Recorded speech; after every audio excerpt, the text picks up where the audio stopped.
Good evening, everyone, and welcome to Tornado Alley in Kaiser, West Virginia.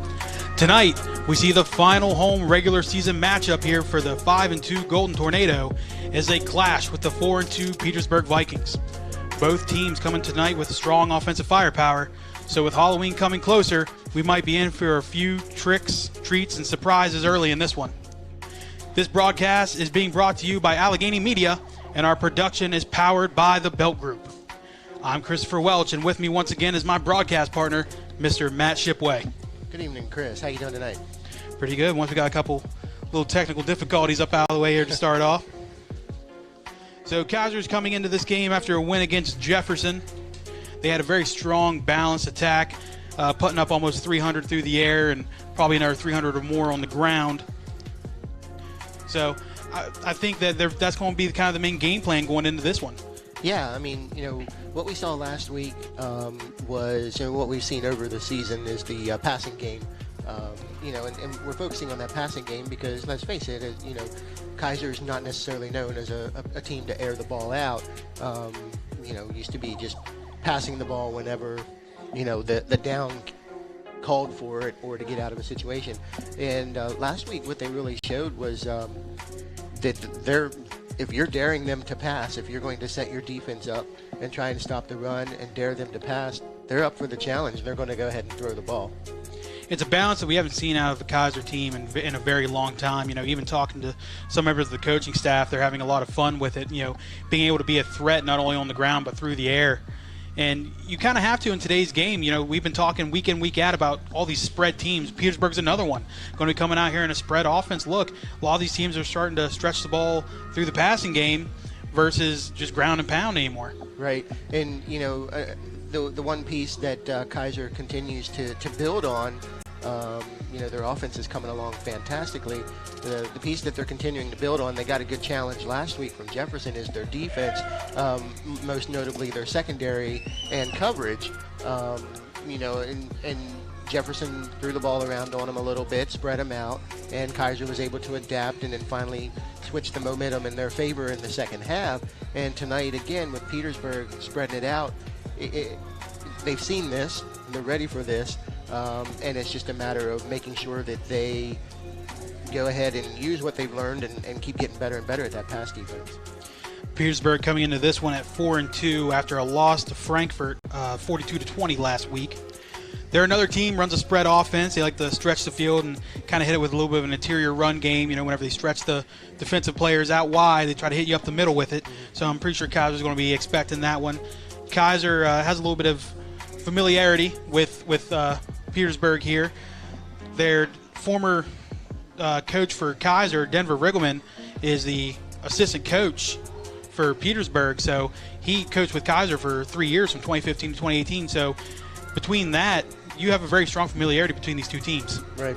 And one thing that, Kaiser might have on their side is with their new coach, with some of these new wrinkles, it might subdue that familiarity a little bit, because it's not your quote-unquote typical Kaiser-looking type team. And you also mentioned that Petersburg likes to spread it out and run up the middle. And we saw last week the running back for Jefferson had some success doing that early on. He came up a little bit lame later in the game, and the game sort of changed momentum there for a bit. But so Kaiser is very familiar with that spread them out and run them up the middle kind of view. Petersburg running out like the pancake flag there. An offensive lineman's pride running out onto the field. Right, right. As the Golden Tornadoes start to get ready to make their way out, the sirens blare as on this cold Friday night, the Golden Tornado make their way to the stadium.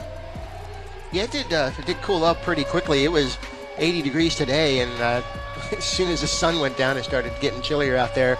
This might be our last,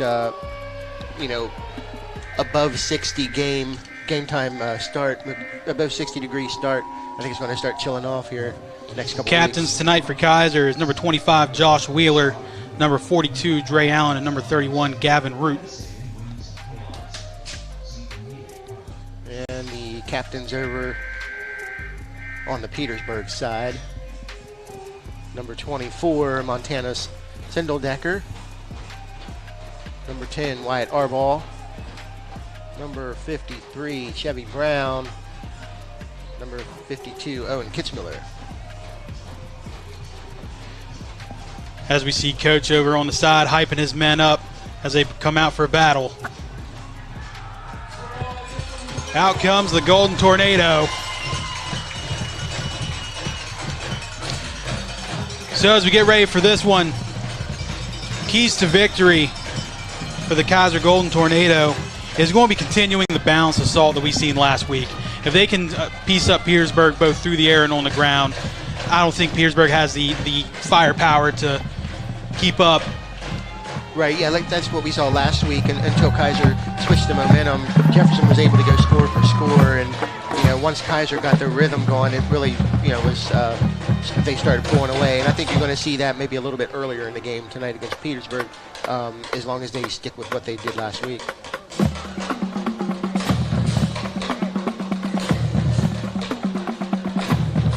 Next key to victory is going to be getting pressure on the quarterback. That's one thing that we seen in the second half of last week was they were getting to the quarterback a little bit more than they were in the first half. First half, they were kind of playing safe, playing a little bit of a cushion coverage, and they were really piecing Kaiser's defense up on the short game.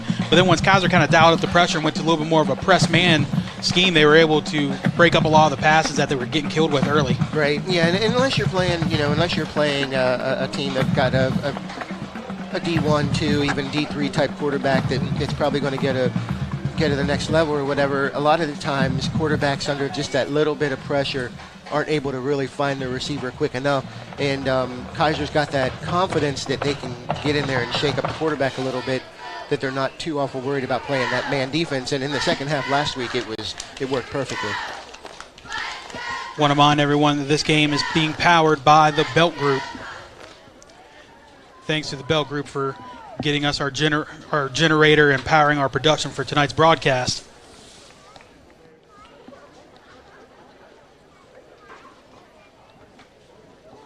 Another big key for Kaiser is going to be is the get a big play, prevent a big play mentality. Kaiser's been known all year to kind of break off these long runs and passes. So if they can do that offensively and then defensively not let themselves get beat downfield, right, that'll be one of the big keys as well. As we line up for our First People's Community Federal Credit Union kickoff, Kaiser will start off with the kick tonight.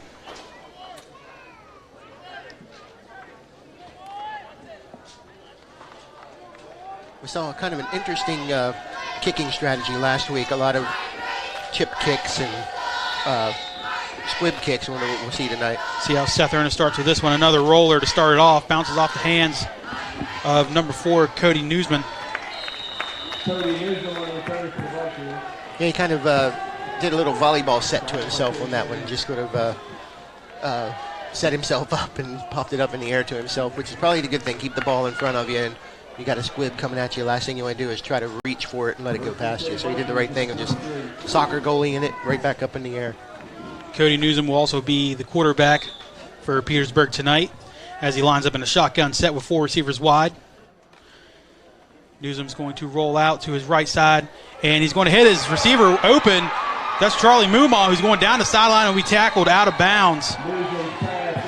Yeah, it's what we talked about a little bit earlier. They didn't really necessarily go after the quarterback, but the play was a designed rollout kind of play anyway. So running away from the pressure, and number 11 Mumaw just got behind the defender and caught Kaiser sleeping a little bit.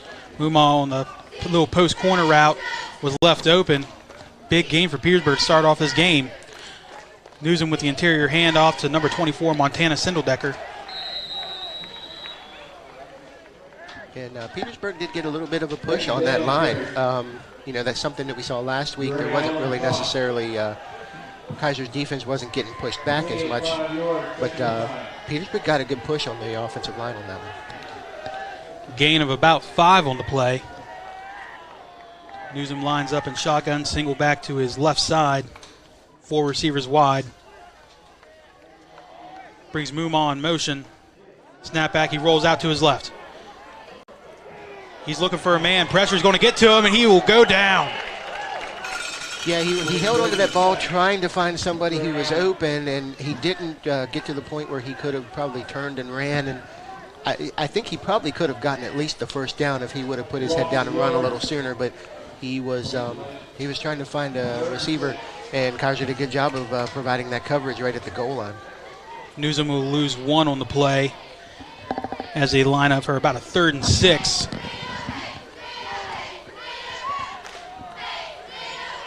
Newsom back. He's going to keep it. He's going to go out to the left side, and he will be rolled down. I kind of think that's where he would have ended up if he would have actually ran that last one with a little bit more of a head of steam. Samuel Bradfield and Seth Healy on the tackle. If you remember last week, especially in the first half, this is where Kaiser was having a little bit of trouble stopping Jefferson when they spread him out and stayed inside the 20-yard line and ran a red zone spread, and they were successful at scoring against Kaiser. Now they got to change it up. Lining up in the I formation is Petersburg. And penalty flags down. Looks like a Kaiser defender jumped.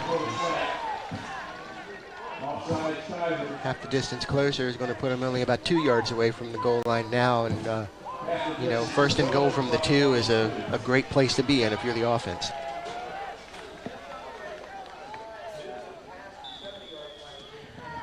Back in the I formation is Newsom.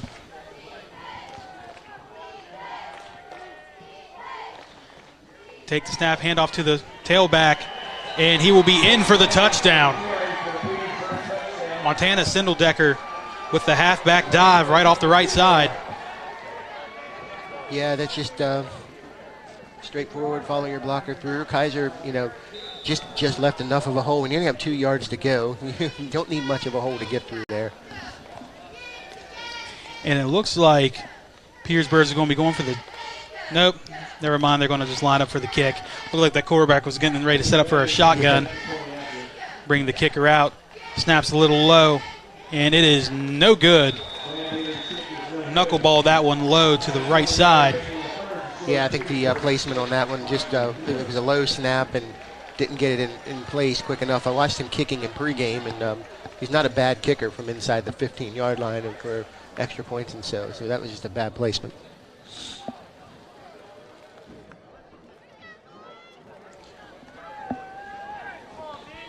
Want to remind everyone that our scoreboard integration is brought to you by the Wheelhouse Academy. Thank you to Wheelhouse for being a sponsor of tonight's matchup and for providing our scoreboard integration.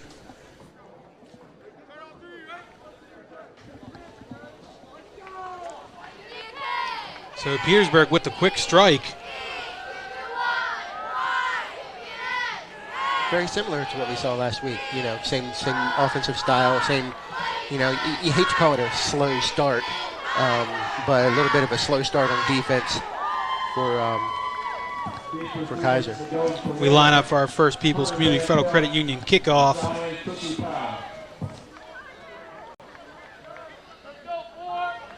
Back for Kaiser will be Zion Powell and Hunter Van Pelt. My guess is we're only seeing another squib kick. I don't think they want to try and kick it too deep. And a quick little pop, and it will go out of bounds. He tried to hit in that little bit of dead space there at the 40. Yeah, just got a little too much spin on that kick, but yeah, I don't think that we're going to see Petersburg really try to kick it deep anyway, but you don't necessarily want to kick it out of bounds and make it too easy.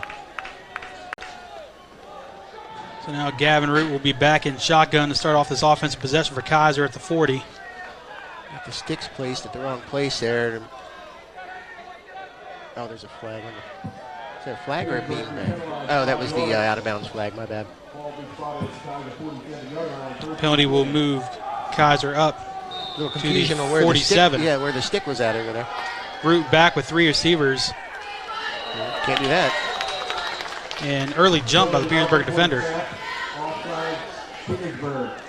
So that will push Kaiser over into Petersburg territory. Yeah, guy that big, 6'3", 285, he's not going to sneak across that line and nobody see that. So Hand off to Dre Allen, and he is bottled up Not much doing on that play right there. Petersburg's got some strength there on that interior D line.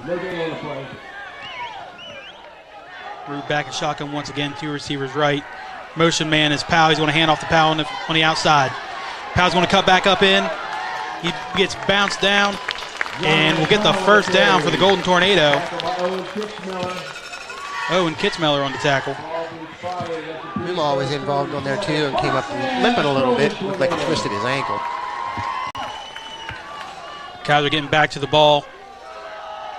Handoff will be to Dre Allen, who's bouncing it out wide to the left. He's trying to shake a defender, and he is brought down after another first down gain. Yeah, we've seen Dre do that a lot this year. You know, all the running backs have been doing well, getting on that outside corner. The blocking's been really good. Petersburg just recovered well in the secondary, but not before he picked up 10 for that first down. Root back shotgun. Hand off to Zion Powell. Trying to get to the outside. Lowers the shoulder and will fall forward. Gain of about 6 on the play. Sammy Bradfield out there throwing a block and kind of shook his blocker off a little bit too soon on that one. Zion might have been able to get a little more. Root keeps it on the quarterback counter, lowers the shoulder, and tries to stretch it out. Looks like he'll have enough for the first down for the Golden Tornado. Yeah, he was like a Mack truck right there. He just rolled right over the defender. Took on 2. Not very often you see a quarterback take on 2 defenders like that. And false start on Kaiser. If I'm remembering correctly, the last few games that we've done, we really haven't seen that many penalties, especially not early on in the game. And, you know, we've seen a lot of false starts and offsides and stuff already in the first quarter. Root will take the snap, roll out to his left side. He's going to complete it on the play to number 82, Damian Emmerich, who is brought down. Gavin Root's pass is complete to Damian Emmerich. Gavin Root makes a completion on the out route to Emmerich. Running to his left, throw with his right hand's a hard pass to make. 8-yard gain on the throw. Correction, 13, second and 13-yard gain. He's going to throw out Sammy Bradfield. He pushes off the defender. He's going to walk into the end zone on the bubble screen. Yeah, made it look kind of easy. Bradfield concentrated to make the catch. Looked like he was going to look upfield too soon and maybe take his eye off the ball. But brought the ball in, and then he had a breakout defender right in his face. Well, he had a breakout performance last week, and he's already got a touchdown reception in the first quarter. Kick by Seth Ernest is good. So after the 13-yard gain on the bubbles on the out route there by Damian Emmerich, Gavin Root comes right back, throws a bubble screen over to Sammy Bradfield, who takes it into the end zone. He's concentrating on catching that ball. Has a defender right in front of him, hits him with the stiff arm, and will walk it into the house.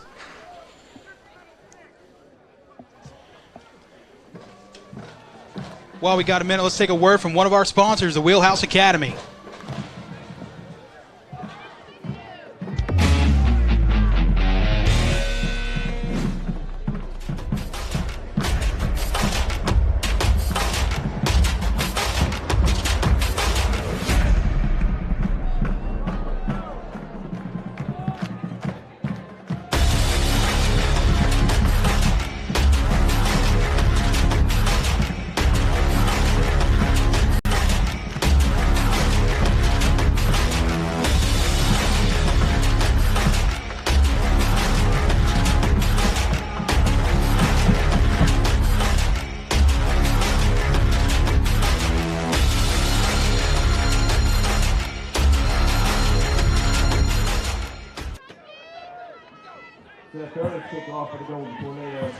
Now Seth Ernest lining up for the kick.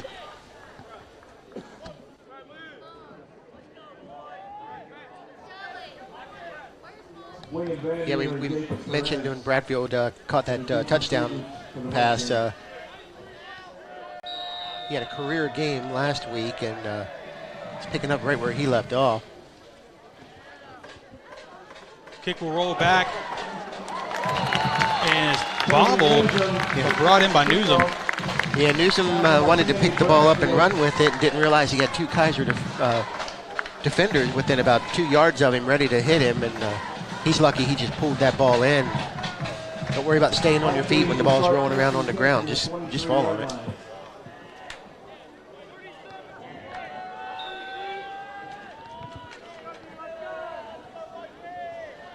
Newsom back in shotgun. 3 receivers out to his left. Handoff will be up the middle.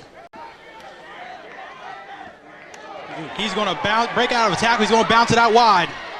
And he'll be pushed out of bounds by Dre Allen. Peyton Day on the carry there. Took the contact, lowered the shoulder, and refused to go down. Yeah, we talked a little bit about this last week early on in the game. Same kind of scenario, not wrapping up and you know, getting shaken off of tackles, and they can't let a team like this do that. Handoff will be to Day once again. This time he is wrapped up after a gain of 1. Peyton Day on the carry. First shoulder tornado there was Jake Barnes. Yeah, last week the tackling was not to par early on, and we joked that they'd be doing some tackling drills early this week. And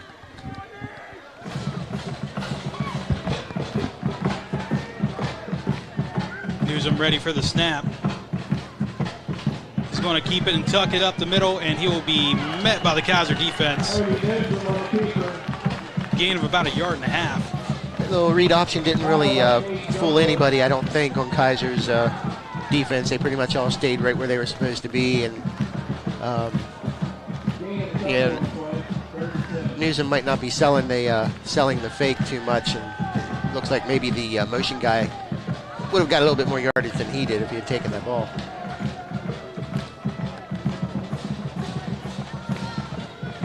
And quick little bubble screen over. And he is pushed back. That's Moomaw. They might go back and look at that play a little bit. The bubble screen was set up. Moomaw was where he was supposed to be, but number, I can't see who it was, but was supposed to be out there lead blocking, and he was standing behind Moomaw when he caught the ball, so he wasn't up in front of him to do any blocks. So now at about 4th and 8, after the loss on the bubble screen, here's where it's going to be punting. Going to motion Moomaw across the alignment. Kick is up, and it will be collected by Hunter Van Pelt.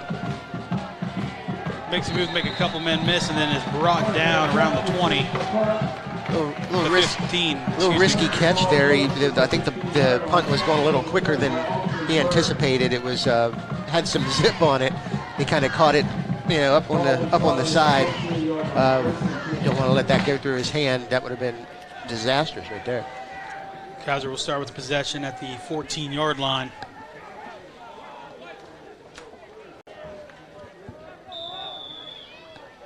Gavin Root will line up under center. Brings a motion man across, hands it up to Dre Allen. Lowers the shoulder and gains about 5 on the play. He's good for like 3 or 4 yards after initial contact pretty much anytime he touches that ball, regardless of where he gets hit. Root back under center. Zion Powell comes across the alignment. Double handoff. Zion Powell spins out of a tackle. They keep a hold of him, though. Looks like he will have enough for the first down on the play. Yeah, good. That inside reverse is a really tight, running out of almost a wing T look there. That's a really tight, quick misdirection. Hand off Sammy Bradfield, and he will be slung down after a gain of 1. Like tripped up by Wyatt Arball. If I'm not mistaken, that's the old counter crisscross, I believe is what that play is called. Yeah. It's been a couple years since I've looked at the playbook. So. Right. And timeout will be called. While we have a quick moment, let's thank our first quarter sponsor, Coldwell Banker and Hometown Realty. If you're interested in buying or selling a home, Coldwell Banker can help you today.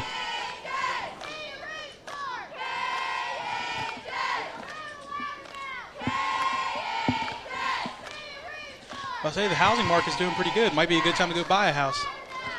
Yeah, you're right. And, you know, people have a little extra time that they can dedicate to fixing up a house and maybe buying a house and doing some remodeling to it or something like that. You might as well take a look and see what's out there. Hey, you watch enough HGTV, you can fix anything. That's right. That's right. As Petersburg's defense makes their way back out onto the field. They got some big guys out there. 53 Chevy Brown, 6'3", 285. And we got 235, 225. We got some beef on the line there for Petersburg on their defensive line.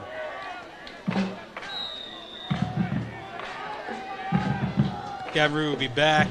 Going to roll out to his right side.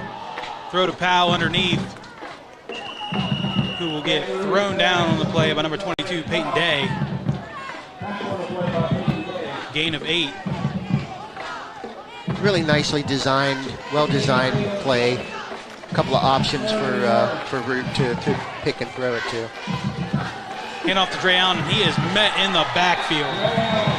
They blew that up the second the handoff was made.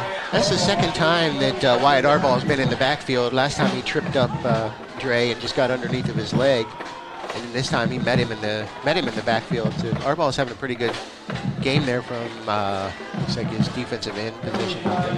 Loss of 2 in the play will bring Kaiser to make a decision here.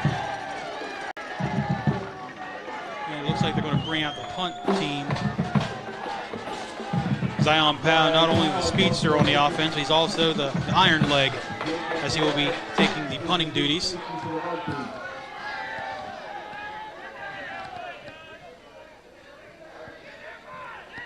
Snap is back, kick is up.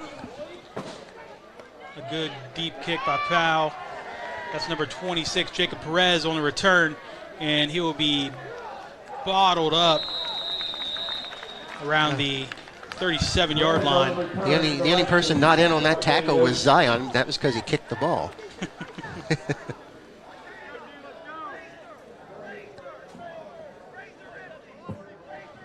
Now Petersburg offense will take over here. Traded a couple of touchdowns, traded a couple punts. See who's going to break that cycle here and try to get back on top. Kaiser's got to be alert for that big play. Newsom back with 5 wide. Brings one man in motion. Going to fake the handoff. He's going to roll out to his right side.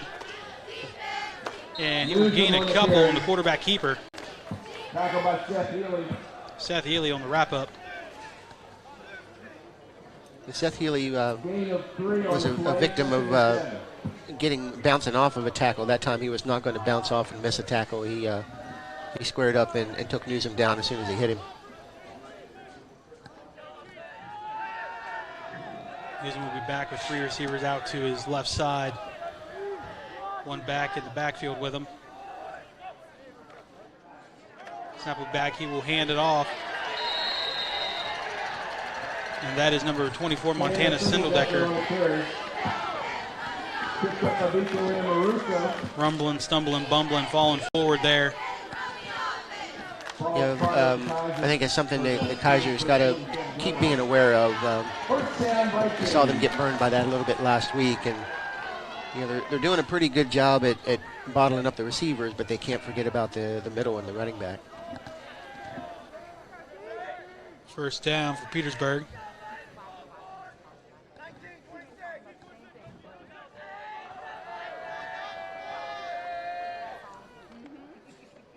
Handoff off the middle to Sindeldecker. He's bouncing off Kaiser defenders. He runs slippery, doesn't he? He runs behind his shoulder pads really well, too. Yeah. I mean, first contact that he's always making with the defender is going to be that shoulder pad right into their chest. Right. I was a little, I think Sindeldecker wasn't exactly sure what side of the quarterback he was supposed to be on that time, and moved him to the other side and then gave him the ball. I think the defense was a little ready for that. Gain of 2 on the play. Newsom will keep it. Throw it out to Mumaw, who has enough for the first down before finally being brought down on the play. Same play we saw earlier, Mumaw caught and had about a 40-yard reception before their touchdown earlier in the quarter. Just out there in the dead zone out there. Mumaw walking with a little bit of a limp. Yeah, he got a little shook up on the kickoff after the Kaiser touchdown, hurt his ankle a little bit. Newsom's going to keep it, and he'll be wrapped up and then dropped. 22 Parker Anderson coming in to clean that one up there at the end. And Newsom has run the ball a couple of times, and I think that's the first time I've really seen him run like he really had somewhere to be, you know. He ran hard, got a 7-yard gain out of that. 4 receivers out wide. Fake the handoff, he's going to roll to his right, and then another receiver left open out there. That is Jacob Landis, who is then dropped. Caden Youngblood. Yeah, Kaiser's, they're keeping the receivers in front of them. Unfortunately, two defenders went with the deep man that time, and Landis was able to just sort of sit there and let them run past him, and he's been wide open. So that side and that same zone, same area, has been a successful place for the pass. I want to give a big thank you again to our first quarter sponsor for tonight's final home game of Kaiser Golden Tornado football, Coldwell Banker and Hometown Realty. Thank you for being a part of everything we've done this season and for being our first quarter sponsor throughout. Yeah, big props to our sponsors tonight, and especially Coldwell Banker for taking care of our first quarter. So Kaiser having to try to figure things out here a little bit. They're letting receivers get left open underneath. Mumaw finding a little bit of space there. Landis then there here at the end. Nobody within a 5-yard radius of them. Right. Yeah, and I think they're concerned about Mumaw going deep. Like I said, that time they just the safety went with Mumaw as he went on a deep route, and one of the cornerbacks or linebackers that were out there in coverage sort of drifted back with him, and that allowed Landis to be just sort of there all by himself. As the two teams make their way back out after the timeout. Newsom remaining in shotgun. Single back to his left side. Straight drop back. He's going to try and wind it up and throw it deep here, and kind of ducked it there towards the middle of the field. The ball almost hit Sammy Bradfield in the right shoulder pad. He didn't realize that it had been thrown. I think he lost his receiver and was kind of looking around to find him and didn't realize the ball was directly behind him. Number 26, Jacob Perez, trying to ask for a pass interference call in there, but was not rewarded. Newsom will take the snap and hand it off to the outside. He has a little bit of space. He's going to break free, and he is in for the touchdown for the Vikings. Number 22, Peyton Day. Yeah, that was just a case of secondary staying in coverage a little bit too long and not picking up on the handoff soon enough. Then we got a flag there coming out. Someone must have said or did something they shouldn't have done out there after that touchdown. Little extracurricular activities out here. Yeah. I think it was an unsportsmanlike.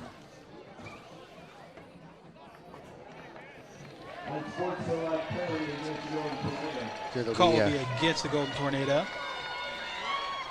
We'll be kicking off from inside Kaiser territory after this point.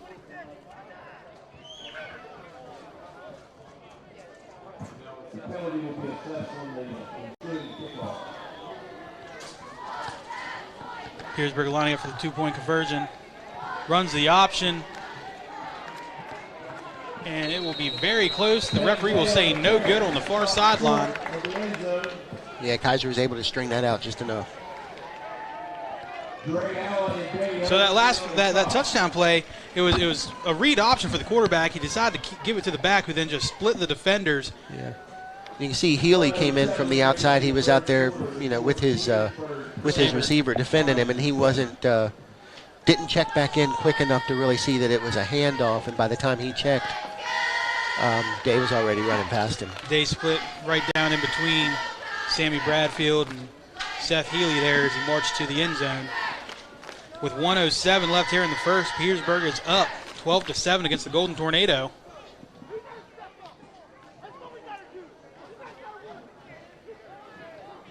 Yeah, really just changed the color of the jerseys on the other side, and we're seeing a very similar scenario that we saw last week, where we were trading touchdowns, traded touchdowns, traded punts, and now we have a Petersburg touchdown. So Kaiser's got to stick with them and come right back and trade a touchdown too.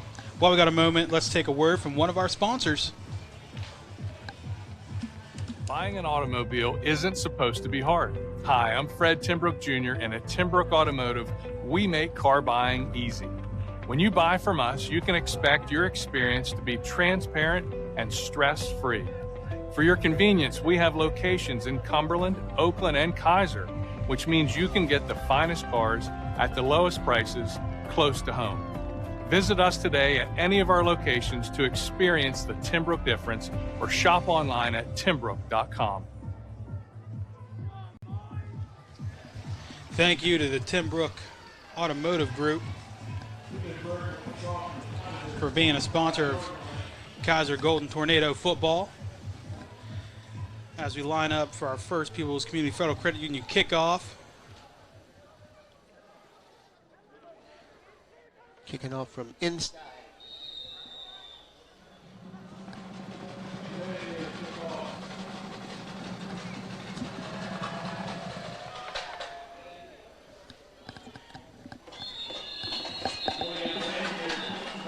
And it will go to the end zone and be waved off.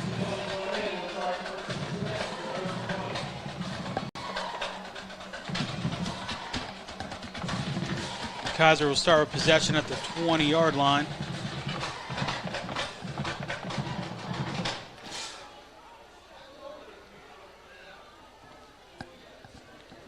We haven't seen the, what do you call it, the jet pass that we saw last week that was really successful for Sammy Bradfield. Hand off to the motion man. That'll be Van Pelt. Makes a defender miss, and there are flags down on the play. We're going to get a hold on the right tackle coming out.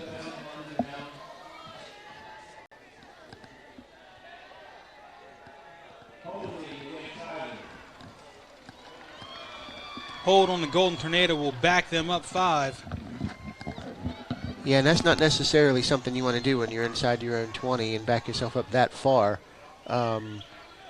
But that Kaiser hasn't really been having too much trouble with the holds and those kind of penalties, and you don't want to see them get into that now, but it could just be because Petersburg has got a little bit more pressure coming in on them. Petersburg running a 4-down line. There it is. Root's going to drop back. He's going to hit Sammy Bradfield, but it will fall incomplete. There's that jet pass that we were just talking about, and I tell you what, Root would probably like to throw that one again. He took a little bit off of that throw. If he had a little bit more behind it, Sammy Bradfield would still be running into the end zone. He underthrown just a little bit. Wide open, yeah. Root back in shotgun once again. Delayed handoff to Dre Allen will go nowhere. Will be backed up about 5 yards.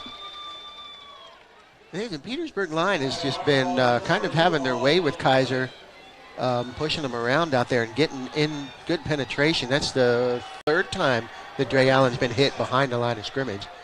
2nd time he has lost yards. Petersburg's D-line is bringing the heat as Kaiser's backed up on their own goal line. Changing the play. Straight drop back, thrown out to Emmerich. Spins out of a tackle and will gain a couple. I say the Vikings are playing some very inspired defense right now. They're challenging Kaiser to stick with their open playbook, but they're getting so much pressure on the quarterback, which we haven't seen all year. So at the end of the first quarter, Petersburg is leading Kaiser 12-7, and Kaiser's going to be forced to punt here on 4th and 27.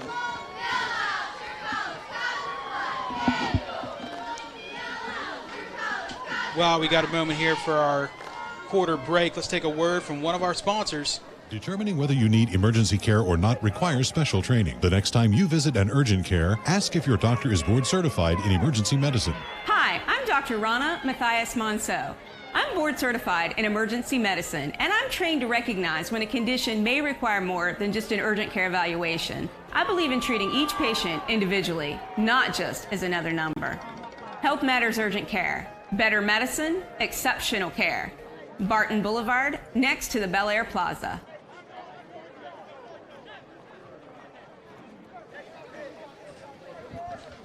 Thank you, Health Matters Urgent Care, for being a sponsor of Kaiser High Golden Tornado football. As the Kaiser offense will come out on 4th down, prepare to punt from their own end zone. It's a precarious position to be in anytime you're punting from inside the 10-yard line. Jacob Perez back to receive the kick.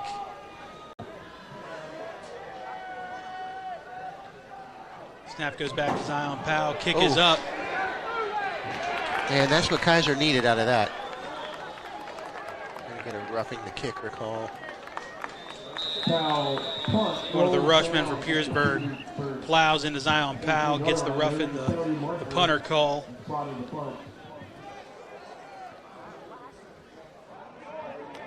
Yeah, is there a roughing plus running into in high school, or is it all roughing? I am not sure.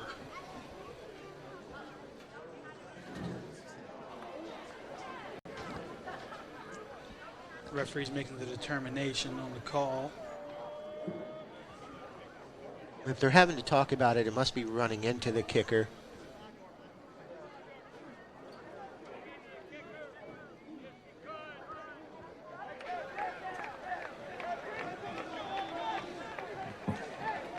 So running into the kicker is a 5-yard penalty and not an automatic first down.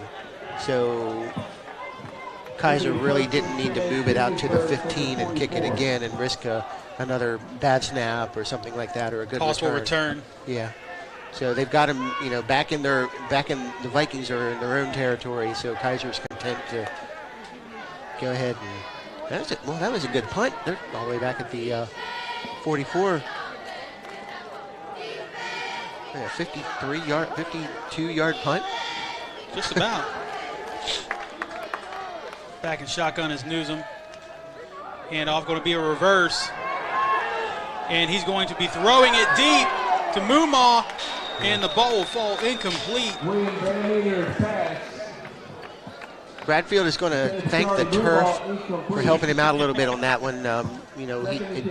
Initially it made him stumble, but also Mumma got turned around a little bit and lost his footing as well. So dodged a bullet there. It was an interesting, very long developing play.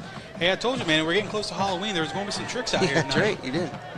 Going with the wide receiver reverse pass. Newsom back with 4 receivers out wide. He's going to hand off to Day up the middle, who will gain about 3. Dre Allen on the tackle. Hey, Dre's, normally he's on defense tired because he's running so much, but he's getting pushed around and knocked around a little bit when he's running the ball on offense. He's having to play real extra hard. Using back 3 receivers to his right side. He's going to roll right. And he'll be just out of the fingertips of Seth Healy. Almost intercepted on the play.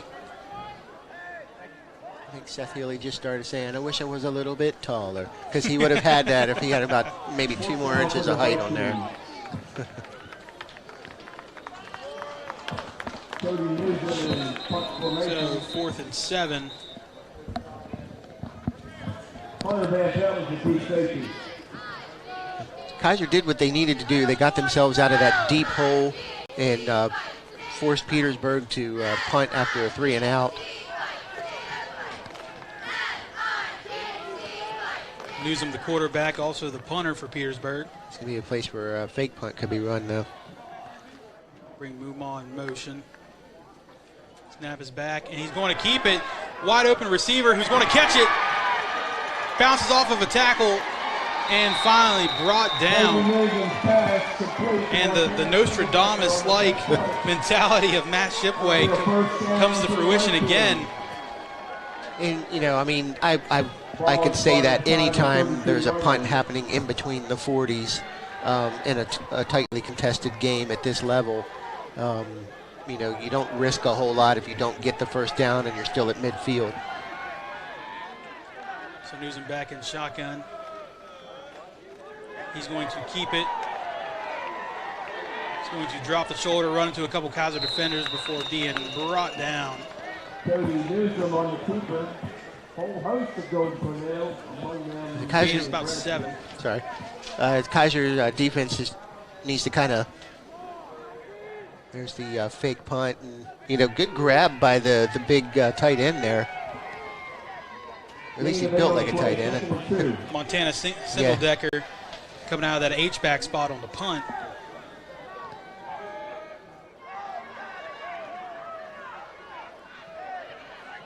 Newsom looking over to the sideline for a call.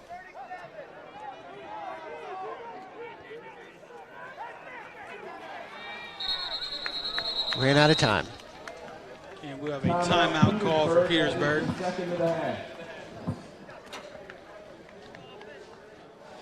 Got some scores from around the area flashing up there. Frankfurt beating North Marion 22-7. Washington beating Jefferson 21-8. East Fairmont up on Hampshire 7-0. Berkeley Springs and East Fairmont tied at 0 in the first. I want to remind everyone that our second quarter of tonight's matchup is brought to you by the fine people at Kaiser Fox's Pizza Den. Kaiser Fox's Pizza Den has banners all over Kaiser High School. They help so much out with the Booster Club and everything here at the school. So big thank you to Kaiser Fox's Pizza Den for being a sponsor of not only us, but for Kaiser High School athletics. I want to remind people that you can buy 2020 football downloads. 100% of the proceeds on the sales go directly to the Kaiser High School Athletic Booster Association. Go to www.alleganymedia.com/Kaiser if you want to purchase games today. It's a cool deal, nice digital downloads.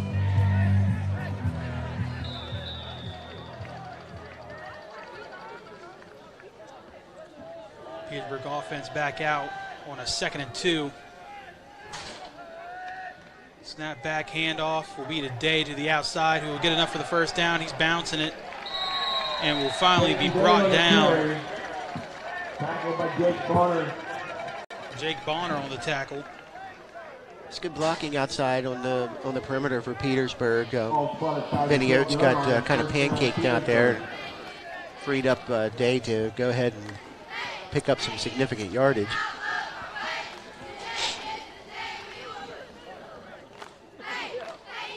Newsom will hand it off to Day once again up the middle. Brought down by Dre Allen. Got some laundry on the field out there. Generally in the area where they call hold. Yep. Holding against Petersburg.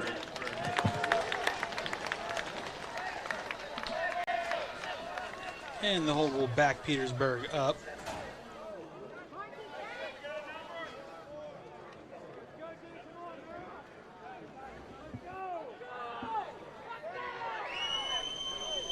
Petersburg now setting up shop here at the 21-yard line. 1st and 19. 1st and 19. Newsom's going to keep it. He's going to roll out. He's going to throw it deep to the end zone. And it is just out of the fingertips of William Van Meter. Yeah, it did look like the ball was going to sail a little long, but, Van Meter's right there on the end line. And played it almost like a rebound. Yeah.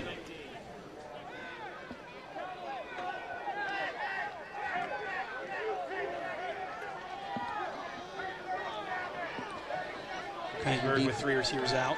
Kaiser defense is kind of shifting around. They're overloaded over here on the left side. See if there's a blitz from the left side coming in. And the shovel pass goes nowhere. Marchena Single-Decker on the shovel pass. Single-Decker took the shovel and was met immediately by the blitz off the left side. So now we're looking at a 3rd down. 3rd and 22.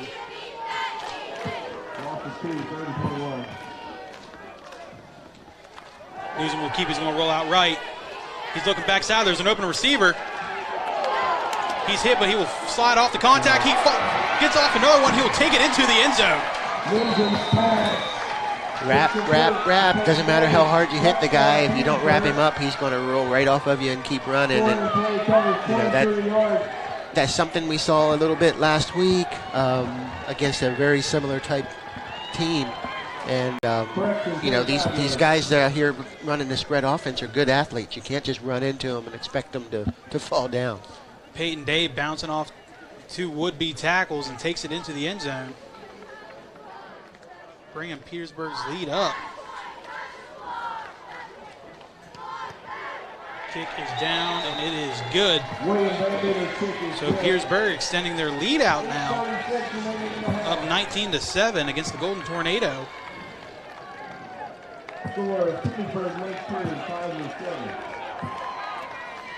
So it's just a little halfback, fake handoff to the halfback, and then let him wheel out. And the contact was made. Just too high. And Dre Allen attempted to just push him out of bounds, but Peyton Day would not be denied. Yeah, I think Dre thought he was a little bit closer to the sideline and could just give him a shove, and he only moved him over about a half yard, but he needed to move him about 1.5 yards to get him out of bounds. And, you got to get it through the kid's head. You've got to stay at waist level and make the tackle. That touchdown drive by Petersburg is brought to you by the Timbrook Automotive Group.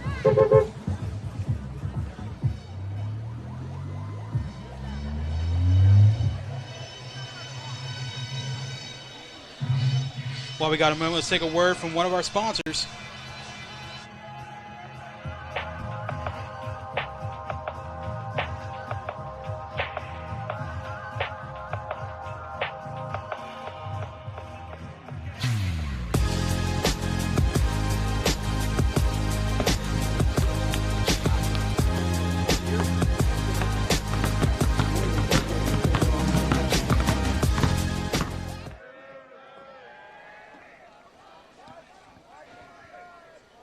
First People's Community Photo Credit Union kickoff. Petersburg will line up for the kick.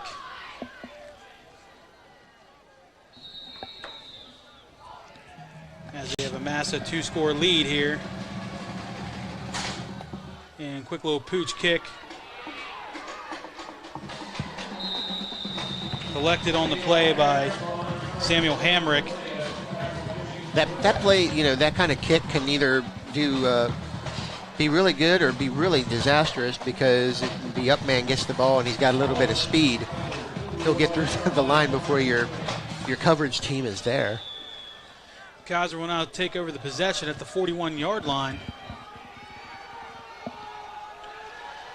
Pitch out to Samuel Bradfield, who makes a defender miss. He's going to break it towards the sideline, and he is wrapped up just there towards the end by Wyatt Arbaugh.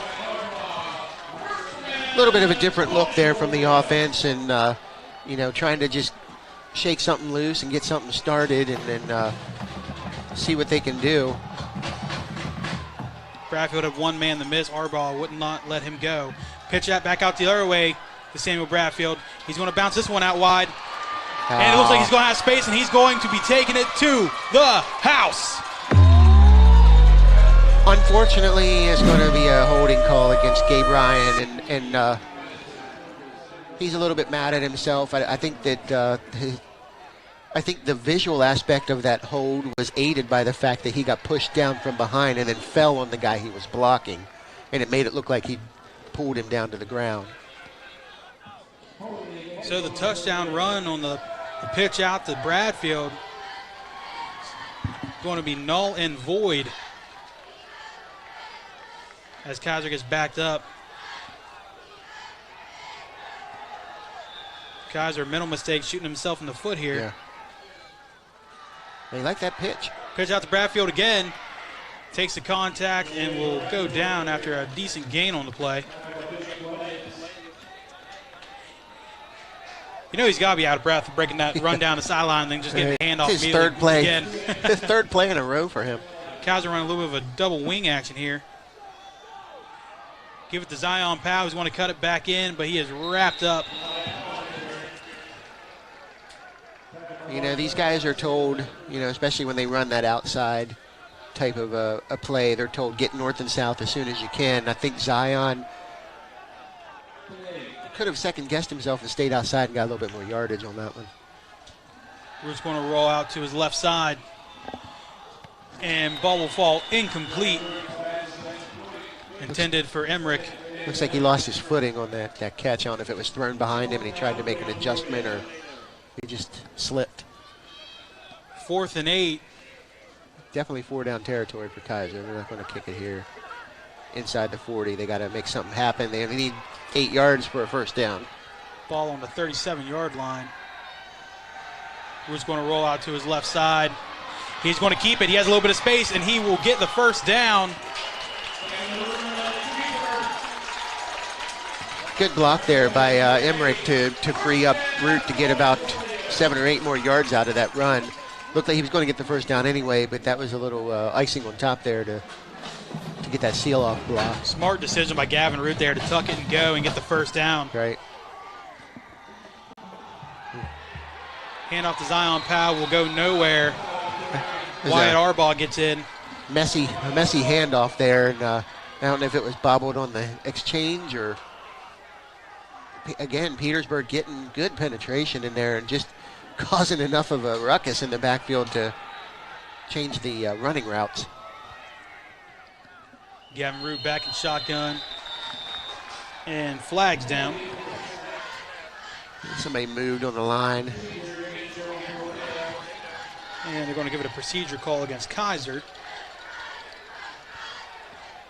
I think the guard had his hand down and picked his hand up to adjust his split. You can't do that once your hand's down. 2nd and 20 now. Root rolling out left. He's going to throw it, and it bounces off the shoulder of the corner. Yeah. He couldn't see over the defender. I think the defender just, you know, he wasn't face guarding him, but he was making a big enough wall that he couldn't see the ball until too late. Face mask call. I think when Root threw, watch when right after Root, oh, this is the hold. If you can see, Gabe Ryan was engaged with the runner and with the kind of rolled up onto his back there. And yeah, when he got pushed down, it made it look like he tackled him. So, but when Root threw this ball, I think he got hit in the face and his face mask got grabbed because he was getting hit as he let the ball go. So we'll move them up a little bit. Quick screen out to Zion Powell. He's going to bounce it up the middle. He's going to cut back outside wide. He's going to take a little bit of contact, and he will be brought down around the 3-yard line. So the quick screen to Powell. And that's what we've seen from Powell this year is, you know, when he's really running hard, he is a load to bring down out there. He doesn't look that big, but he is strong. And Root will decide to keep it. And we got a referee calling for a touchdown. Petersburg defenders kind of looking like they thought the play was dead. Yeah, Root ran across the line and just kind of stood there and turned around like, did this happen? I'm in the end zone, guys. What's going on? I don't know if maybe someone in the stands blew a whistle or something and Petersburg thought it was a dead ball, but Root decided to take it into the house anyway. The touchdown will inch Kaiser a little bit closer. Seth Ernest's kick is up and good. with the kick. Kaiser inching closer against Petersburg. Petersburg still up, though, 19-14. Yeah, you can see Root decides to get in across the line here, and he gets in defenders there and jogging. Stands around and looks at everyone like, hey.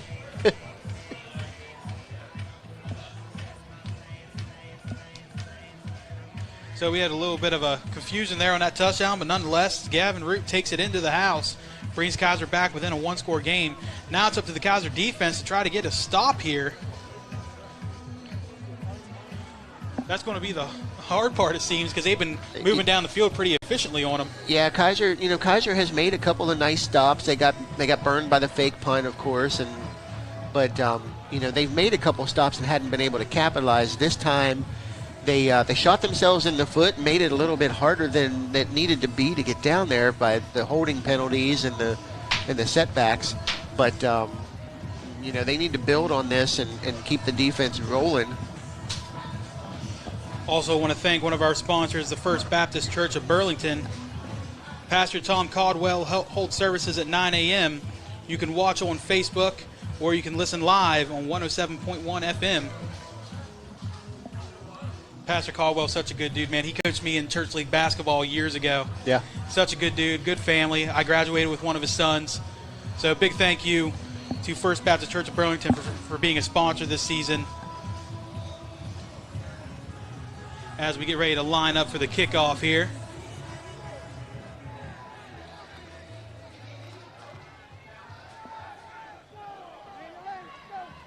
Seth Ernest lining up.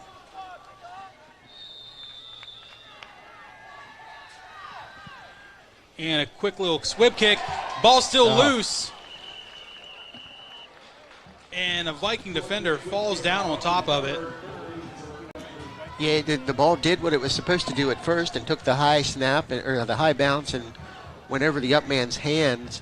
And fortunately for Petersburg, unfortunately for Kaiser, there was a man right behind him to fall on the ball, and it didn't roll around too much. Last week we saw some really interesting kickoff antics with the onside kicks and the squibs and whatnot. Newsom back in a pistol formation. Going to hand it off to Day up the middle, who will kind of ride on top of his lead blocker there and gain a couple. Anthony Mealy on the tackle there. This is the first we've seen the pistol look from Petersburg tonight. They've been pretty much in the spread and or the I formation a couple of times on the goal line, but that's the first pistol look we've seen. Gain of 5 for the Vikings. Doesn't look like they'll stick with it. Handoff will be to Day once again, who will get enough for the first down. Making a good cut. Back up inside. Grinds it for about an 8-yard gain.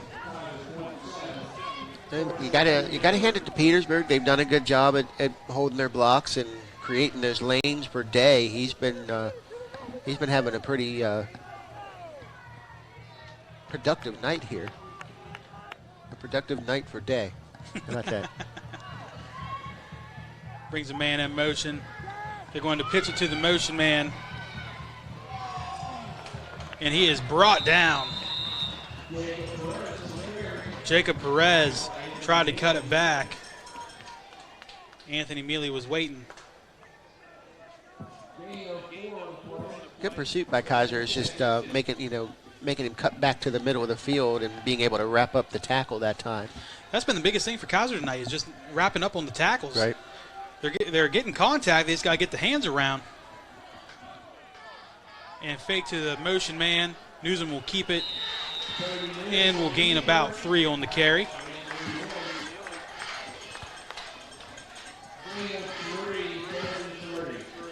Third and 3 now for this Vikings offense.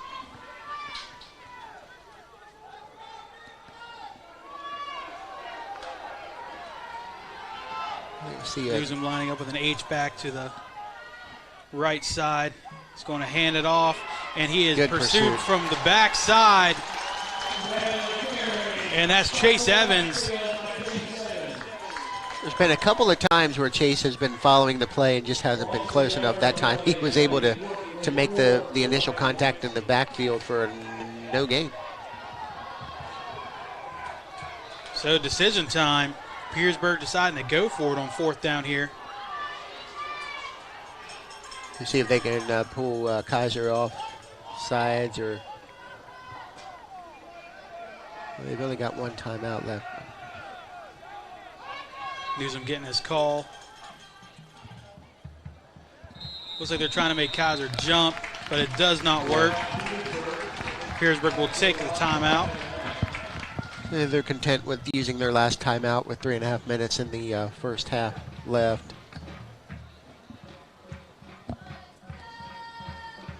Kaiser has stayed disciplined.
And Petersburg deciding to come bring the punt team out. Newsom still back. Brings Muma in motion. High snap. Decides to kick this one, and it is a high one. Went higher than it did long, I think. That was a skied that thing. Newsom skyjacked it. It went up about 35 yards and went out about maybe 15.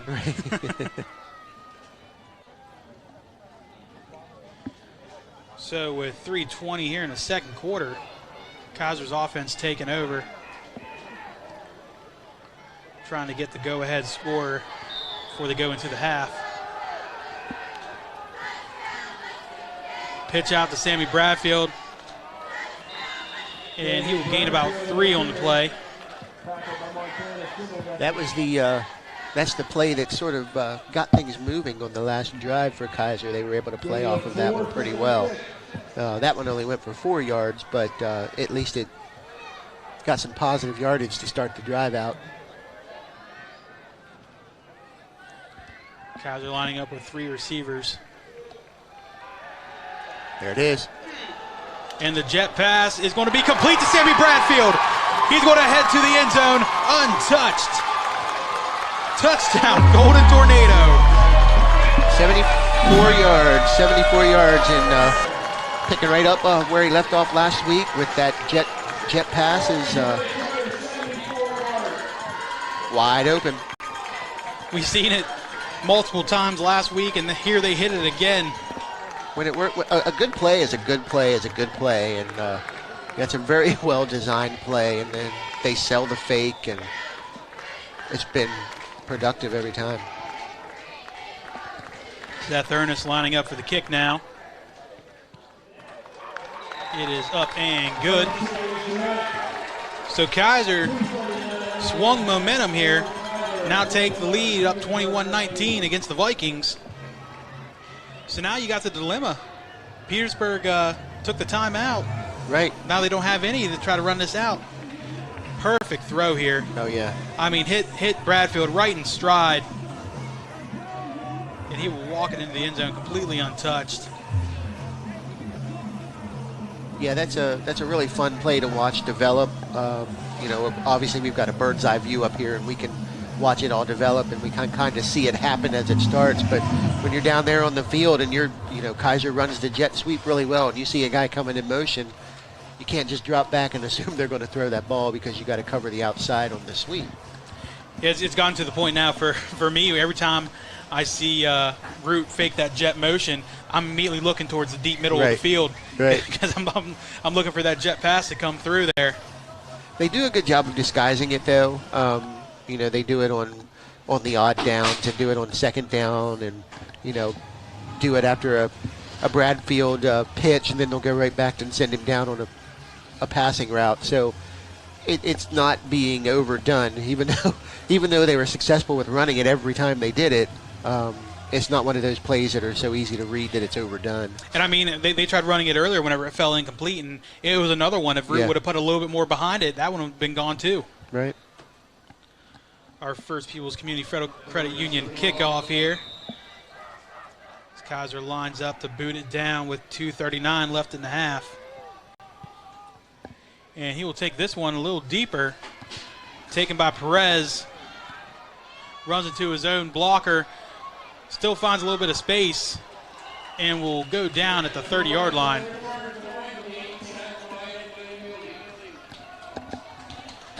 I'm going to take a quick second to remind folks that second quarter is brought to you by Fox's Pizza Den here in Kaiser. If you're going to watch some good football, might as well get some good food while you're at it. That's right. Use code Kaiser Football Online to save 10% tonight. Still got a whole second half to go. That's enough for a champ and some potato wedges. JoJo's, I believe they're called, right?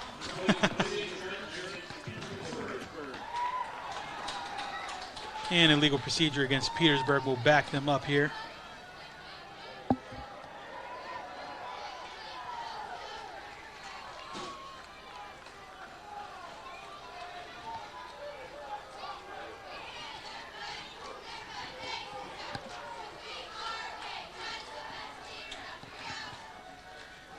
Handoff will be to Day, who is brought down after a gain of about 5. So now Petersburg has the clock working against him, using that timeout on the last drive. As we roll within 2 minutes here, they have no timeouts to stop the clock for him. Yeah, they weren't planning on Kaiser. Well, they didn't want him to score at all, but they weren't planning on Kaiser scoring that quickly to think that they would have that time left. Muma's the motion man. Newsom will give it to him out wide. And he will manage to squeak out a couple of yards out on the far sideline. Kaiser did a really good job of stringing that play out as something that they haven't consistently done for the first half here. And they've allowed Day to get some positive yards out of that. And that time they did a good job of just stringing it all the way to the sideline.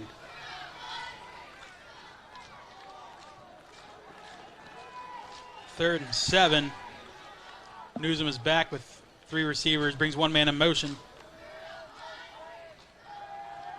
Drops back, pressure coming. Throws it to Muma underneath, who is brought down by Anthony Mealy. Anthony Mealy has been all over tonight. Yeah, that was Kaiser takes a timeout here. Got an injured player as well, but I think Kaiser took a timeout because they want to preserve the clock and see if they can add some more points. But that was a really good catch, you know. And but Mealy was one-on-one open field and took down the receiver that time. While we got a moment, want to let everybody know that on November 3rd, Kaiser High and Mineral County Schools are asking Mineral County residents to vote for the school levy once again. The levy provides financial support to community organizations that provide services to our school system, funding for instructional supplies and equipment, benefits and salaries for our school employees, including substitutes and coaches, and 20% of the costs not provided by the state for things like field trips and extracurricular activities and transportation. Please support your kids and our schools by supporting and voting for this levy. It is not a new levy, so there will be no additional cost to taxpayers. Your local schools need your support. Thank you. And while we got some additional time here, let's take a word from one of our sponsors tonight. Buying an automobile isn't supposed to be hard. Hi, I'm Fred Timbrook Jr., and at Timbrook Automotive, we make car buying easy. When you buy from us, you can expect your experience to be transparent and stress-free. For For your convenience, we have locations in Cumberland, Oakland, and Kaiser, which means you can get the finest cars at the lowest prices close to home. Visit us today at any of our locations to experience the Timbrook difference or shop online at timbrook.com. And as we get ready to roll back here from this timeout, with 1:37 left, it is 4th and 4 for Petersburg. Looks like they're going to try to line up in a punt formation, but I don't think they're going to fake this one. Can't go to the well too often. only one man back for Kaiser to receive the kick. That is Hunter Van Pelt. Man comes in motion. That's William Van Meter. Snap is back for Newsom, and he will kick this one deep. Van Pelt will collect it, and he is met immediately and pushed back by the Petersburg punt team. It was a really nice kick. Good concentration by Van Pelt there to collect it as the rush was coming. That's one of the hardest jobs in football, is being a punt returner. Right. You know you're going to get hit very quickly after catching that ball, so you got to catch it first. So now Kaiser taking back over. They got one timeout with 1:29 left. Want to run a little bit of a 2-minute offense.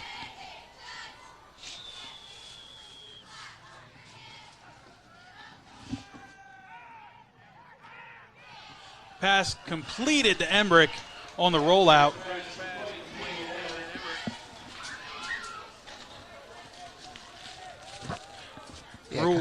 Root rolls it out wide to the left side and hits Damian Emmerich for the toe tap.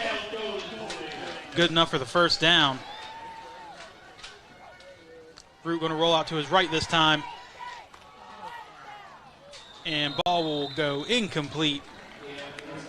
He led Sammy Bradfield just a little bit too much, and again, when you're running to your right and you're a right-handed quarterback, the ball's going to have a little bit more forward momentum on that. And he led Bradfield just a hair too much, and Bradfield tried to make the catch, but couldn't quite do it.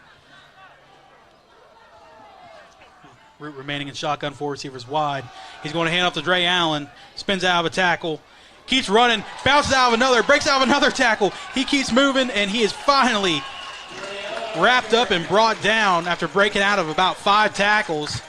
Somebody lost a mouthpiece. I think it was Dre when he first did that second spin. Sound the horn, there's a truck coming through. Dre Allen with the carry. And pass will be completed to Seth Healy. Excellent clock management with this offense. I mean, Dre did a service there by getting himself out of bounds by breaking about 50 tackles, but, running to the sidelines, passing to the sidelines, excellent. We're going to roll out to his left. He has a little bit of time. He's going to crank this one deep, and it is out of the reach of Damian Emmerich on that one. Not very often them rollouts does Gavin Root have enough time to reset his feet and wind it up. He had all day. I think he realized, hey, I can stand here and wing this one down the field. Threw that ball about 50 yards downfield. Yeah, he did.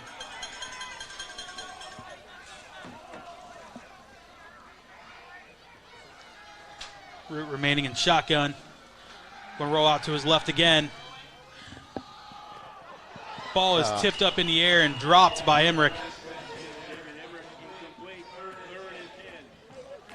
Luckily, it didn't get intercepted. A lot of times you pop a ball up about 10 yards in the air like that. Someone's got time to run over and get underneath of that. Yeah.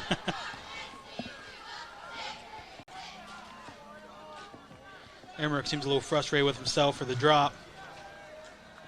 See some motion on this one. They want to fake the handoff. Well, they ran a little different pattern out of that. And ball will fall incomplete. Yeah, I saw him come in motion, and it was an expected pass play, and I watched Bradfield, and he didn't run the pattern, and I was waiting for him to run, so it was a little bit different look out of that. They also had Powell out off the jet motion there. Yeah. Take a little bit of an underneath route as well.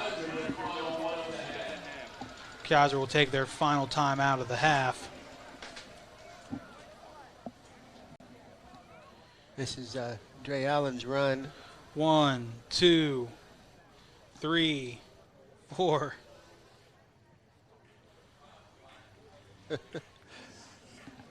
You've said several times you liken him to the way Marshawn Lynch runs, and it really is. Low center of gravity and just kind of keeps shaking things off. And Wide base. yeah. I mean, you never see him run with his feet inside tiptoeing. I mean, his feet are always at least shoulder width apart, and he's always chugging them big legs of his forward. Right. It's comparable to that of a bulldozer sometimes. Yeah, exactly. He hasn't really been able to break out much of on runs tonight like he normally has. Been actually met in the backfield a couple of times. Now, Petersburg's defense has done a fairly decent job of keeping the inside run, which is where Dre has really had some success, keeping that at bay. Root going to throw it out, and this time this one is completed. Damian Emmerich, it is completed, but looks like it'll be about 2 yards short of the first down. Not exactly sure why the clock stopped. Well, I'm not exactly sure why the clock stopped there for the last 10 seconds because it wasn't a first down. Looks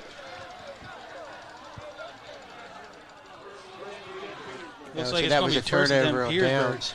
Looked to me like he got possession of that ball around the 25. Looked like he'd had enough. I don't know if we can see that one again or not. That's why I was kind of confused at what was. We'll try to see if we can see that after this next play by Petersburg, just to get an idea of where the alignment should have been.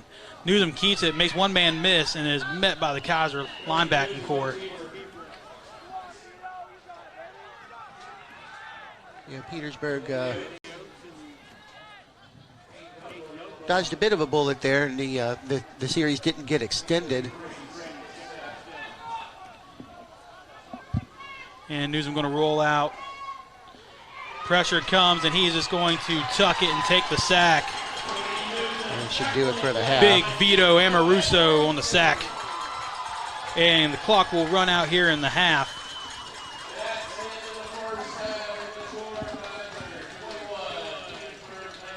Let's see if we can look at that passing play there that led to the turnover on downs.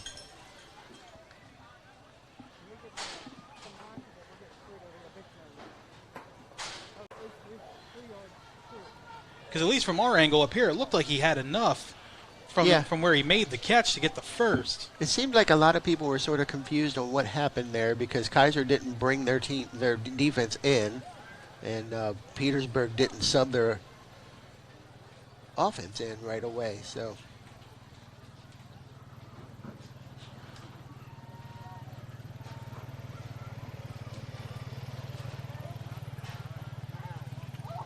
as we get ready to roll in here to the end of the first half, we'll be back with a couple minutes left in the half to go over some statistics. Here's our play here.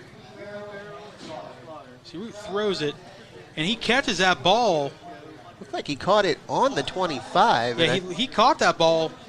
I mean, obviously we're at a different angle, so you can't be too sure, but it looks like he catches that ball around the 24-yard line. And then the ref ends up placing it at the 27. Right, because there is a forward momentum there. It should have been where he first made contact with the ball, not where he was tackled. You can see that official. He marks it right there where he fell. And, no harm, no foul. At least at this point, nobody scored. And that's the downside to high school athletics. You don't necessarily have a video instant replay on the field for them like they do in the pros. Right.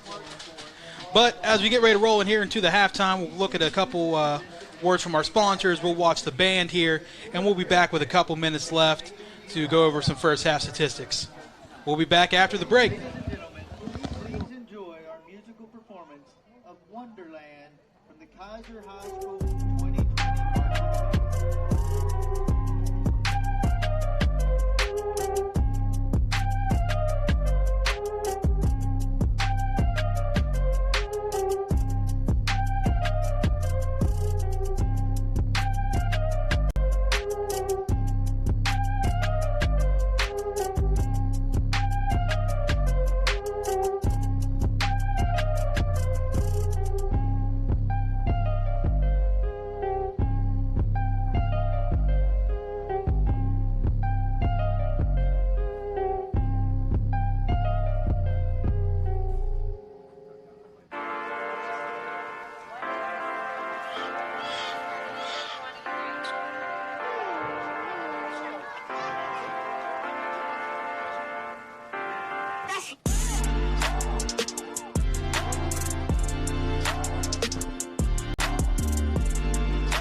Give it up for the Kaiser High School marching band.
gentlemen, welcome back here to our halftime report. So from what we pulled up from the statistics from Mr. Vic Clay, Dre Allen has 6 carries for 23 yards. Zion Powell, 5 carries for 21 yards. Sammy Bradfield, 4 carries for 28. Gavin Root, 3 carries for 30 yards and a touchdown. And Hunter Van Pelt with 2 carries for 11 yards. Gavin Root is 9 for 12 passing for 164 yards and 2 scores. Receiving for those passes, Bradfield has 2 catches for 86 yards and 2 scores. Damian Emmerich, 4 catches for 36. Zion Powell, 2 catches for 28, and Seth Healy with 1 catch for 14. So totaling stats for the first half, Kaiser has 113 on the ground and 164 through the air. And, the numbers aren't quite as high as they were last week. Haven't been necessarily connecting on some of the long passes as often, but again, the balanced offense that Kaiser's been running, balanced and really having more passing yards than running yards is a testament to how well this offense has adapted to that more open style and a little bit more of a creative game plan. Also some close scores from around the area. Frankfort leading North Marion 22-13 in the third quarter. Washington up 21-14 against Jefferson Cougars. East Fairmont controlling their game against Hampshire up 20-0. Yeah, we got some good games in the area. So what were all of our scoring plays? So for Kaiser's, they started out with a 6-yard screen pass to Bradfield. That was a pass from Root to Sammy for a 6-yard touchdown. And then we saw Root tuck the ball and run in for a 3-yard touchdown. And then, of course, the big play to end the scoring for the first half for Kaiser was a 74-yard reception for Bradfield and off that jet pass.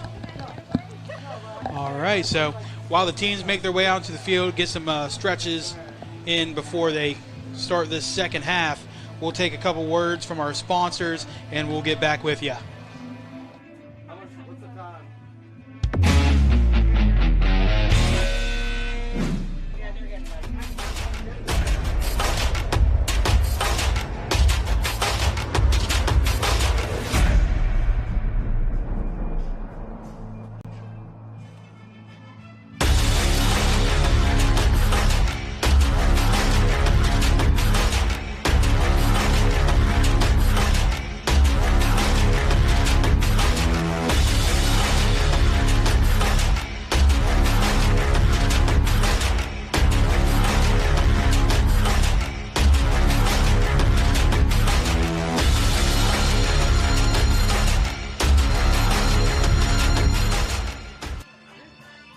Determining whether you need emergency care or not requires special training. The next time you visit an urgent care, ask if your doctor is board certified in emergency medicine. Hi, I'm Dr. Rana Matthias Monceau. I'm board certified in emergency medicine, and I'm trained to recognize when a condition may require more than just an urgent care evaluation. I believe in treating each patient individually, not just as another number. Health Matters Urgent Care. Better medicine, exceptional care. Barton Boulevard, next to the Bel Air Plaza. Buying an automobile isn't supposed to be hard.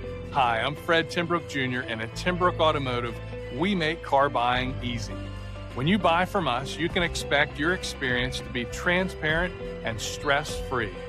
For your convenience, we have locations in Cumberland, Oakland, and Kaiser, which means you can get the finest cars at the lowest prices close to home. Visit us today at any of our locations to experience the Timbrook difference or shop online at timbrook.com.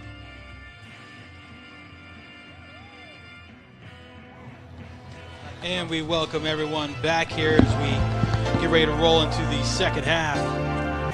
Kaiser over there in their huddle trying to get hyped up for the second half with a 2-point lead over the Petersburg Vikings.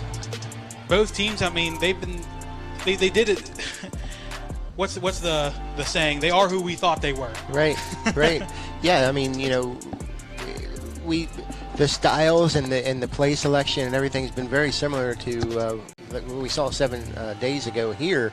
The difference is the defenses are having a little bit better success at stopping the big plays. I mean, we've had some big plays, but last week we had a lot of big plays. Today we've only had a couple for each team.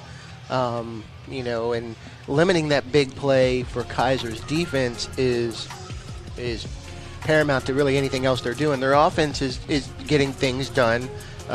Petersburg's defense was getting excellent penetration earlier on, and they've kind of shut down the middle run game. Dre, he had 6 carries for 24 yards, something like that. Dre's a big part of that, establishing that run. Luckily for Kaiser, especially this year, they've been able to capitalize by going to the pass, and 164 passing yards to 113 rushing yards is evident to how well they've taken to this new style of play. As they get ready to make their way out, the captains for this second half. I don't really see, I don't foresee Kaiser changing much on offense. Trying to maybe hold some blocks a little bit better and catch some passes that, there were a couple drop passes that could have possibly been catches, and, it's just some little moments of not paying attention or whatever it is. And I think if Kaiser can capitalize on that and not make some of those plays happen. Defensively, they're getting the job done. Bend not break kind of a deal. Well, the big thing for their defense is they've been able to contain the passing game enough, aside from a couple like that first play of the game where they got probably their biggest chunk of the first half. They've been able to contain the passing game all right, but where they've been getting killed has been the running by Montana Singledecker and Peyton Day. Yeah, Peyton Day has been having a fantastic evening running off of the edges, and we did see towards the end of the first half, maybe Kaiser made a few adjustments. They were able to start stringing those sweeps and outside runs out and getting Day to the sideline so that he couldn't turn it upfield. But they need to stick with whatever that was, whatever adjustments they made. But they can't overcompensate for that and then start giving up the pass, which they've been able to hold. So we line up for our kickoff here of the second half. Reminder that our kickoffs are brought to you by First People's Community Federal Credit Union, the official kickoff sponsor of Kaiser High football. As they just kind of pooch it out there towards the sideline. Looked like it was going to go out of bounds a lot quicker, and it just kind of died right there, and had to drop on it. They had to fall on that ball right there.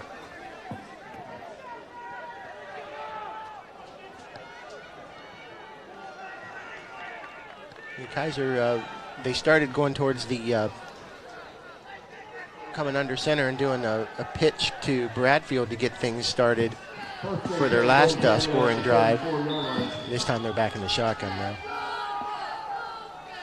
And hand off to the motion man is Powell, who will cut it up inside and hit with what looks like a Russian leg sweep. Yeah, that was interesting there. It's almost like calf whipping or something. He had his leg up in the air and swung him around. Gain of a yard on the play.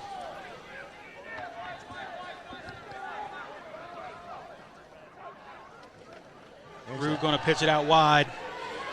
Sammy Bradfield drops the shoulder and will make a good gain on the play. Gain of about 8.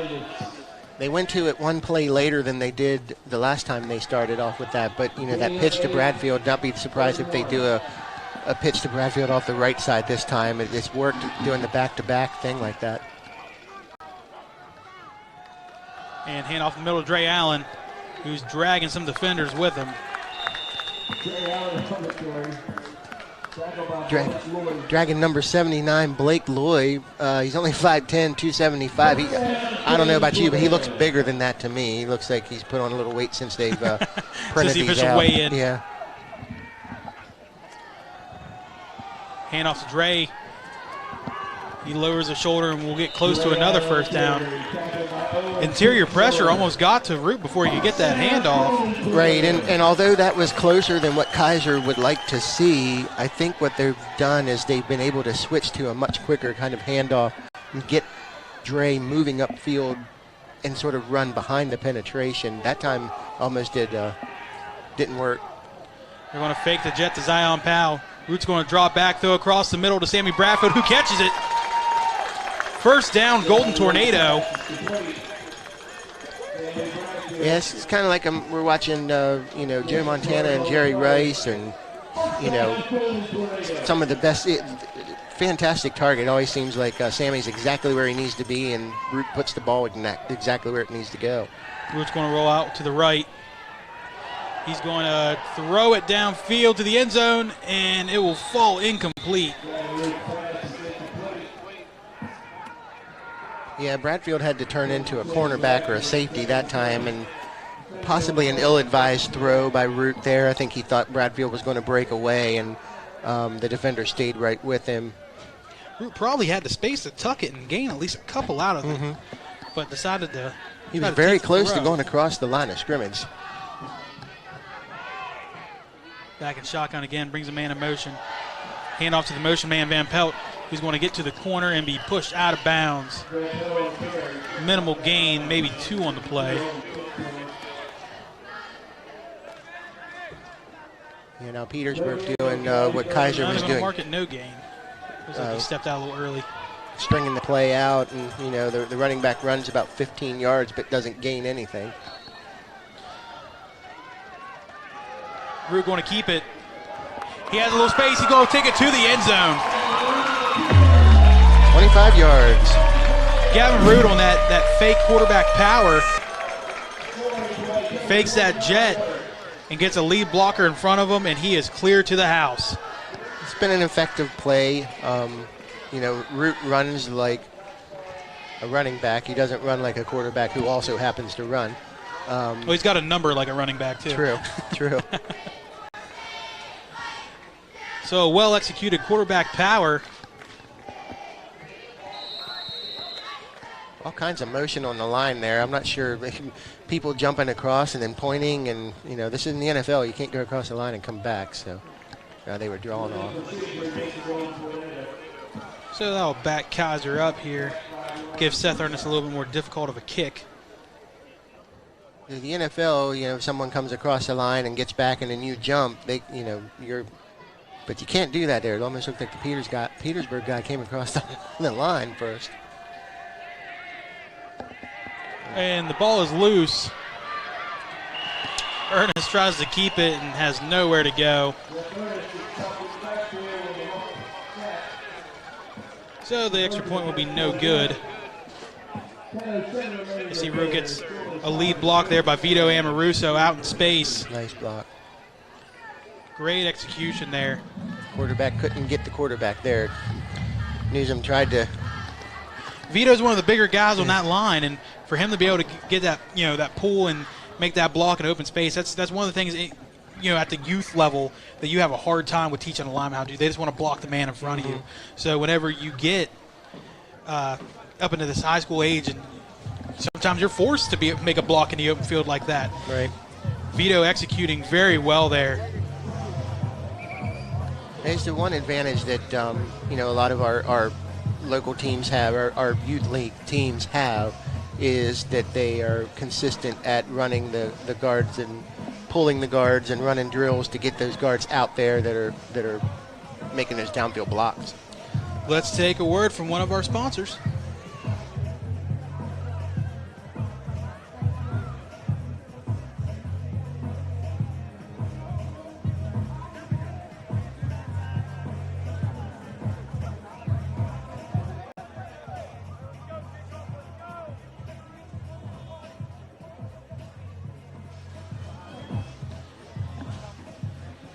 Yeah, they broke out of the timeout a little early, so we'll just go up here for the line for our first People's Federal Credit Union kickoff.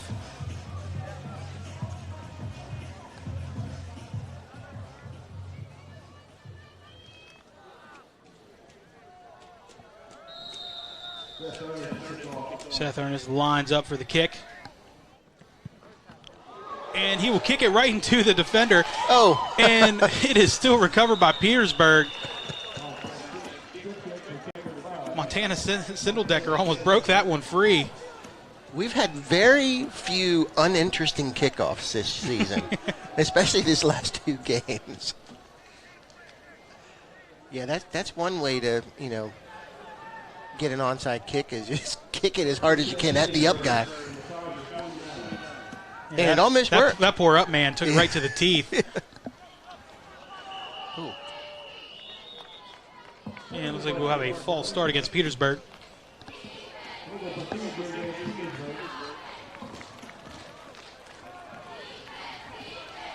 Yeah, that kickoff almost almost went badly for Kaiser, because after the initial up man hit the ball, the second wave was able to pick it up in stride and luckily was tackled.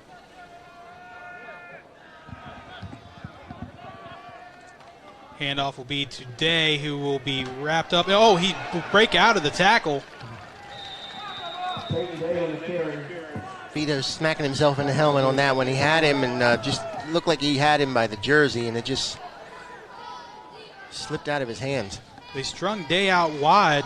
Looked like he's going to be brought down for a loss there, but broke out of the arm tackle by Vito and managed to gain a couple. 2nd and 7.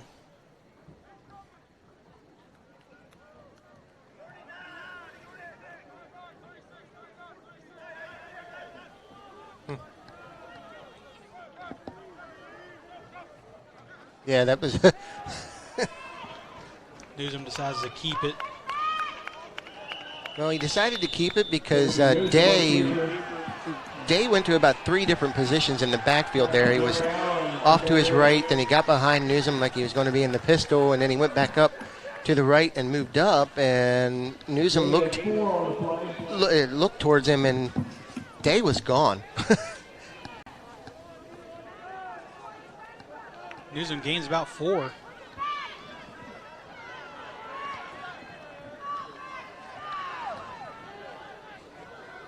So we're looking at about a 3rd and 4 on the play now. Newsom looking to the sideline to get his play call. A lot of moving parts, and whenever you do when you look to the sideline for that late call coming in, and Newsom and Day don't seem to be on the same page right now. They're both looking at their armbands and trying to figure out where they are. The last play was a busted play. So I don't know if maybe they made some offensive adjustments and just aren't real clear on. Yeah, whereas Kaiser gets the majority of their play calls from hand signals and stuff like that. Mm-hmm. Petersburg kind of relies on the coach bands on the arm. While we got a moment, let's take a word from one of our sponsors here. Buying an automobile isn't supposed to be hard. Hi, I'm Fred Timbrook Jr., and at Timbrook Automotive, we make car buying easy. When you buy from us, you can expect your experience to be transparent and stress-free. For your convenience, we have locations in Cumberland, Oakland, and Kaiser, which means you can get the finest cars at the lowest prices close to home. Visit us today at any of our locations to experience the Timbrook difference, or shop online at timbrook.com.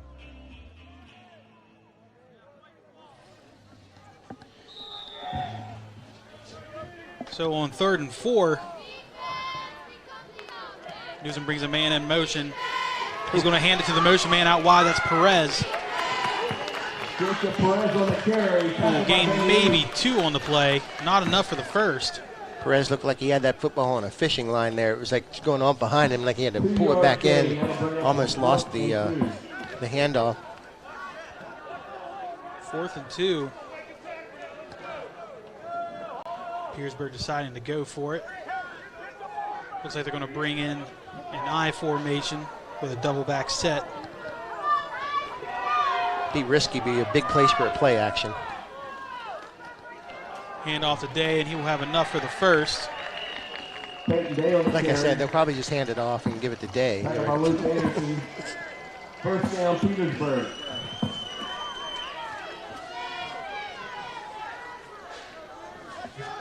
So now with the first down, Petersburg continuing to march in Kaiser territory. Ball at the 41.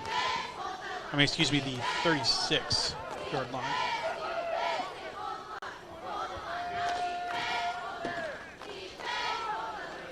Ball will be given to Day. They force him back inside and bring him down. Yeah, much better job at sealing up the middle and not giving Day really anywhere to cut out or in. Vito Amoruso not letting go of him on that one.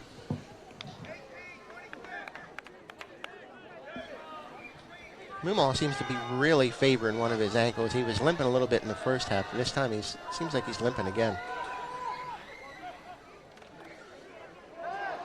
Quick slant.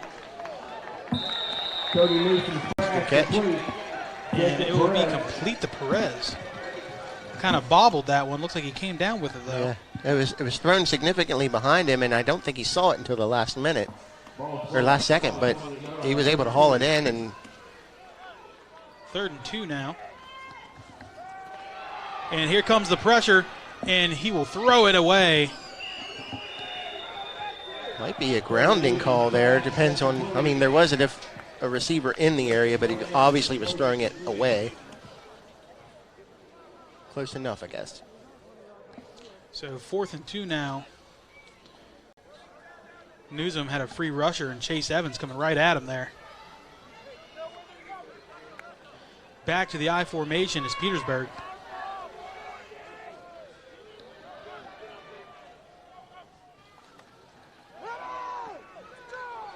Hand off today. It's going to be close. And it's going to be a close call. We'll see where they line it at.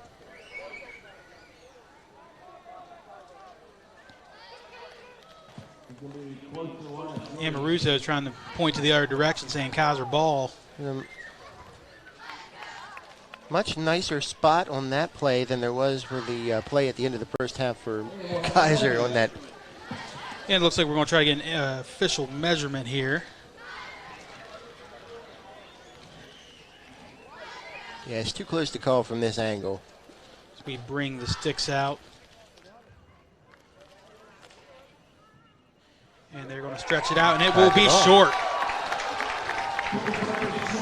About a half a yard short.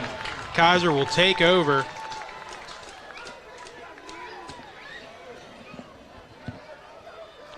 Yeah, here comes Chase Evans on the free rush, forcing Newsom to throw that one away on 3rd down. Just had a little too much speed. He had him dead to rights there, but again, arm tackle's got to shore those up. And whistle will be blown. Legal procedure against Kaiser will back them up 5. I tell you, we've seen more penalties on tonight's game than we've seen the past couple weeks. Yeah, it started out like that, and we talked about it early in the first half, and then it just has not really gotten much better. Powell comes in motion. Oh, Root will hand it off back inside. Sammy Bradfield.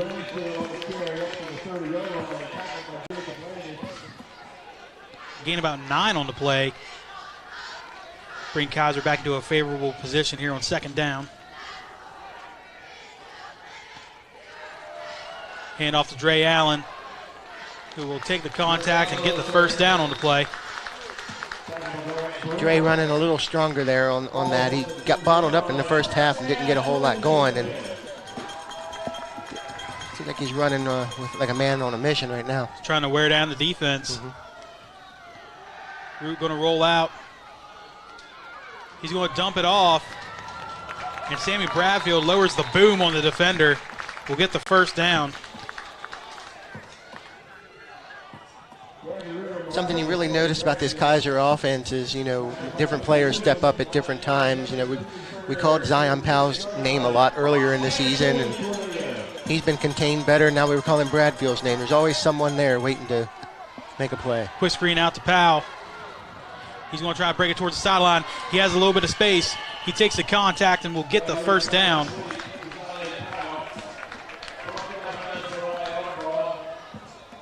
Nice strong run there by Powell. Turned on the jets to make the corner. And we talked about that in the first half. Seemed like he was cutting up the field a little too quick. That time he used his speed and got outside and made a good gain.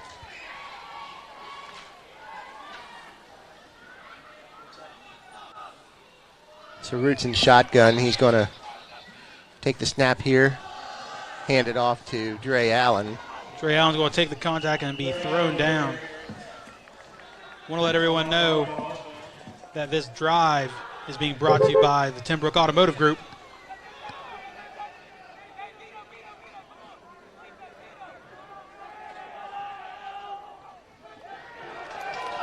Hand off to Dre again. Not sure what everyone is yelling for there, but something significant. The crowd is very upset with this one. And the Kaiser coaches are upset. Gavin Root threw his hands in the air, and I totally missed what everyone was yelling about there.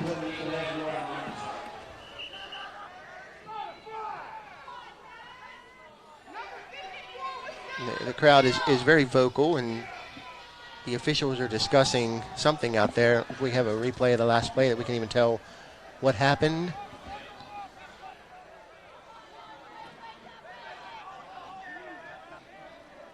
I'm not really sure there.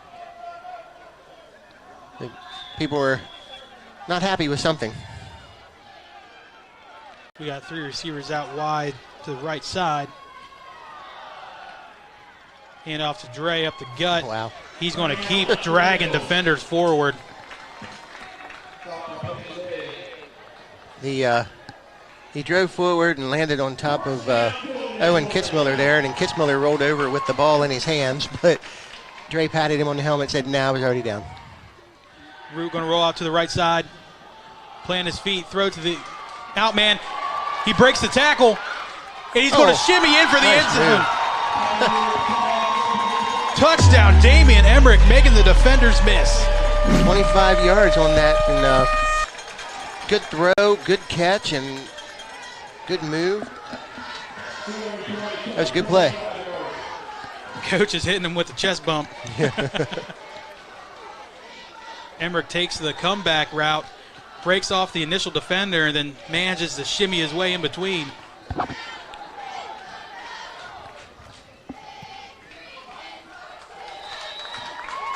Kick is up and good.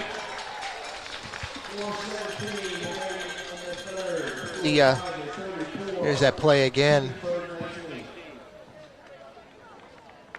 Root plants his feet. Good move here to stay on his feet and not get knocked down right away. Emmerich slides off the corner, and then whoop! Slips right inside of him. Great play for this Kaiser passing attack. While we got a moment here in between the score break, let's take another word from one of our sponsors tonight.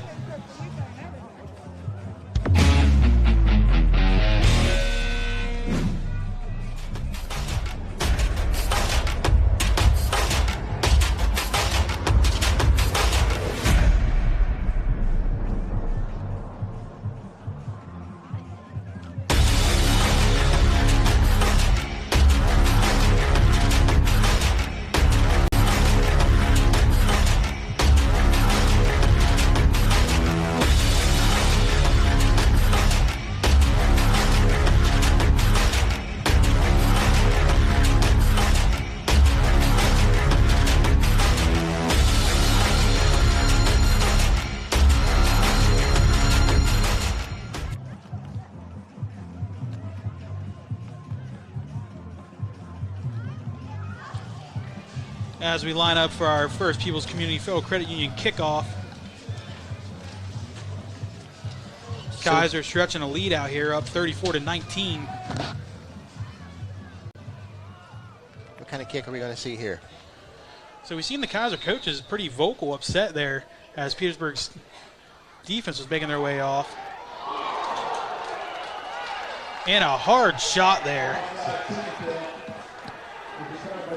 Yeah, you can't really speculate on what happened, but the coaches and players and fans were upset about something in one of the plays there in the last drive, and then after the Kaiser touchdown, there was some words floating across the field between the benches, so it's hard to tell.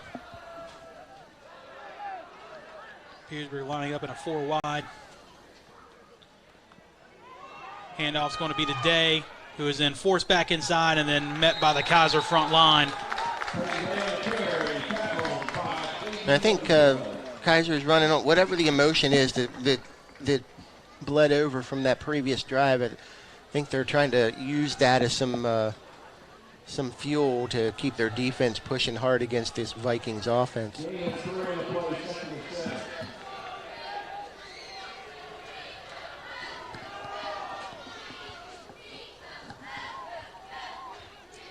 Newsom back in shotgun, 3 receivers to his right. Snap a little low. He's going to straight drop back, throwing pressure, and it will fall incomplete. And we got flags coming down. We're going to see defensive holding. See what the call is here. Between the crowds and the sidelines, we're getting a little feisty out here tonight. Well, Whitehat's the only guy that didn't throw his flag, and that's because he's playing behind the quarterback, or watching behind the quarterbacks. So whatever happened, everybody saw it. And it'll be a call against Kaiser.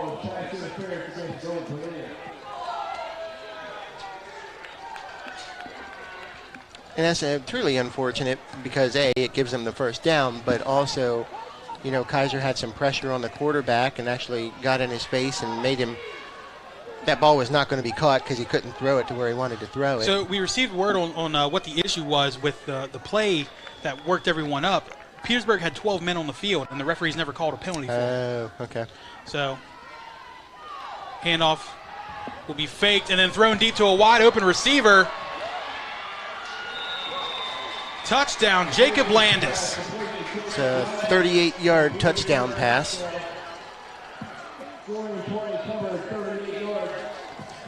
Newsom fakes the handoff today and throws it to a wide open receiver. And Jacob Landis just tiptoes it in.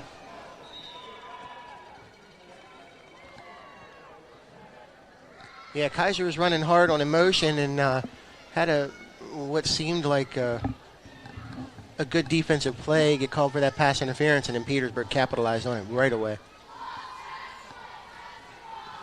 Kick is up, and it is good. With the kick. See, they bit hard on that handoff, that fake handoff. And that wasn't Newsom, that was William Van Meter throwing that ball.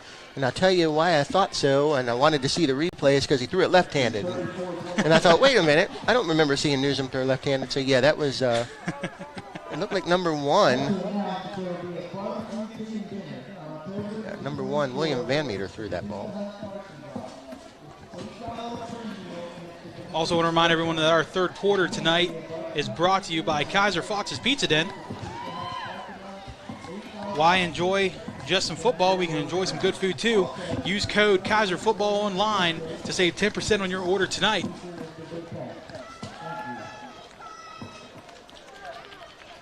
Yeah, apparently they had 12 men on the field, and there was no penalty called on that. That's what Kaiser was up in arms about there. That's usually not a penalty that gets missed, because I didn't notice anyone running off the field. So there was 12 men in position. That's usually the umpire's job to look ahead and count the number of people in front of him. And apparently he didn't do that. And I think, too, Kaiser ran that play quickly. They snapped the ball quickly, trying to catch them with the 12 men. And so now with a 8-point game here with 3:25 in the third, Kaiser still maintains the lead. So we line up for our kickoff, brought to you by First People's Community Federal Credit Union. And Kaiser's in a position here where they need to stay ahead of the game, stay ahead 2 scores. They need to score on this drive here, not give Petersburg any momentum shift at all. And they decide to kick this one deep. Zion Powell will collect it. And Powell has a little bit of space. He's going to break this one to the 50, to the 40, the 30. They're not going to touch him. 20, 10, 5, touchdown, Golden Tornado. I don't see any flags down. That's why you don't kick the Zion Powell. 87 yards. I think he got that around the 13-yard line. Zion Powell finds the seam and turns on the Jets. Yeah, you could really see his breakaway speed once he got through that line, and there were 2 defenders right behind him, but found about 10 yards of separation by the time he walked into the end zone. So Kaiser with the quick reply to the Petersburg touchdown. And we were just talking about, Kaiser needs to score on that drive, and what better way to do it than just go ahead and do it on the kickoff. They couldn't find the football, and it was sitting on top of the Kaiser padding on the bottom of the goalpost. Seth Ernest lines up for the kick. Kick is up and good.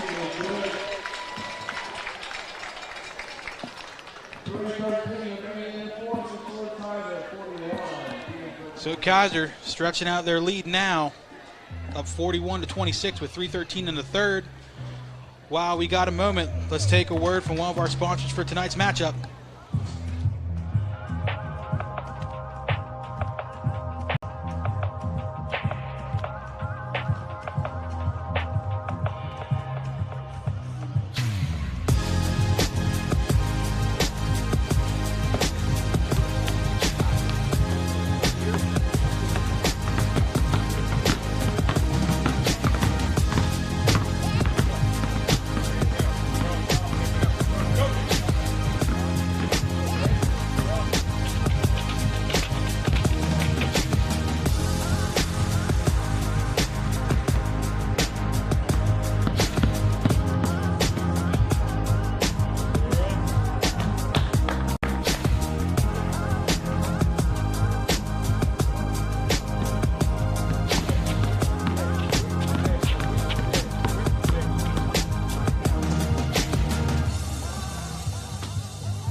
Wheelhouse Academy for their continuous sponsorship and our scoreboard integration. And to the Belt Group for keeping us running with the with powering our production van. And a quick little pop down to the 30. And the returner is plowing through some Kaiser defenders, refusing to go down. Austin Berg return for Petersburg. Austin Berg running that ball. The senior.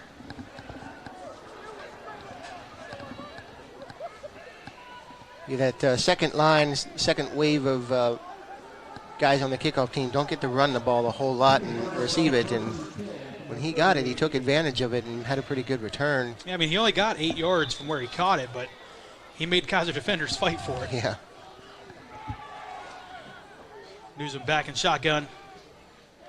Handoff to Day. And he will be brought down after a gain of 3. Caden Youngblood with the wrap up.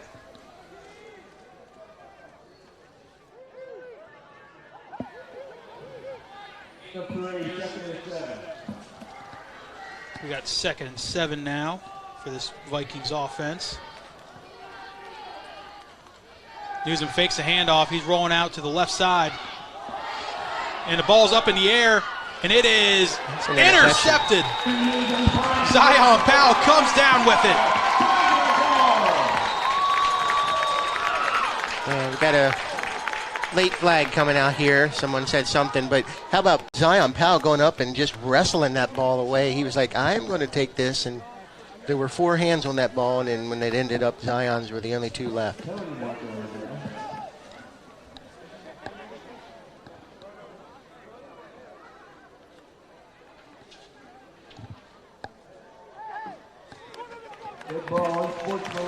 So we had an unsportsmanlike call against Kaiser after the very first touchdown, and now we got a unsportsmanlike call here against Petersburg after the interception. So Newsom rolled out to his right side, just kind of tossed it up into. Yeah, he floated that one up a little bit too much, and Zion Powell could have just gone up and tried to knock it down, but he had his hand on it and had enough hand strength to wrestle that ball away from the intended receiver. So now Gavin Root and the offense will take over. Root keeps it, and he drops the shoulder. Root takes Jacob Landis. Run strong, like we said. He's got a running back number, but he's a quarterback. But he's a running back at heart. Root under center now.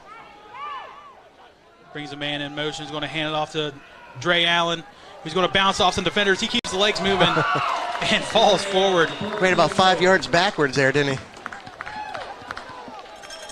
The human pinball, Dre Allen, just bouncing off of guys and just scooting his way backwards for another 5-yard gain afterwards.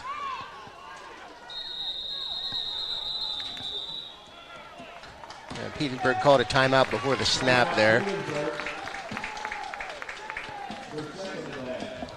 So here's the interception. Newsom feels the pressure coming, rolls out and has to throw it on the run. It just kind of heaves it. Yeah. And honestly, he almost completed that one. Yeah. But Zion Powell playing strong with the ball and coming down with it. Was that 26, Jacob Perez? I believe so. Jacob he's Perez 5'10", not attempted super to come tall. down with it. I want to remind everyone that tonight's game is also sponsored by First Baptist Church of Burlington. Pastor Tom Coldwell and company hold services at 9 a.m. You can watch live on Facebook, or you can listen at 107.1 FM.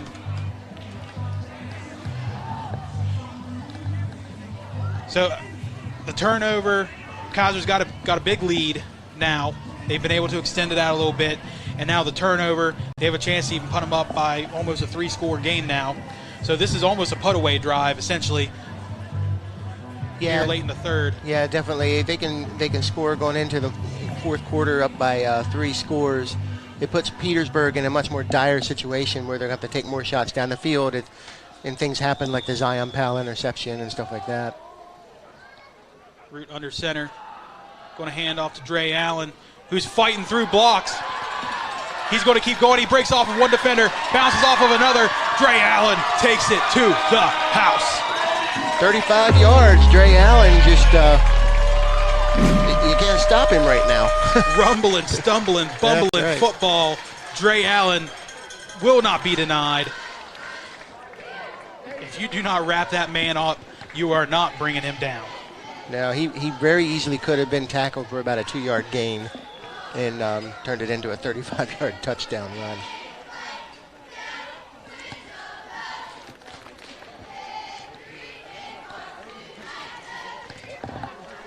And the kick is good. I'd love to see the overall, like the yearly statistic for him on yards after contact, because I feel like he'll get bumped like 1 or 2 yards into the run, and then he just refuses to go down the majority of the time. And he's really been stepping it up here in the second half early. Yeah, we were talking about that at pregame, and here's that play again, and they had him wrapped up early. Yeah, he was turned sideways like he was going to be tackled, and then this little thing here where he just like, ugh, he's like playing dodgeball there, just. It's like when you're out playing backyard football with someone, in your neighborhood, or you're playing two-hand touch, little brother or something way. like that, and they're trying to, and you're just fast enough to just bend away from them, and that's what it looked like. While we got a moment, let's take a word from one of our sponsors.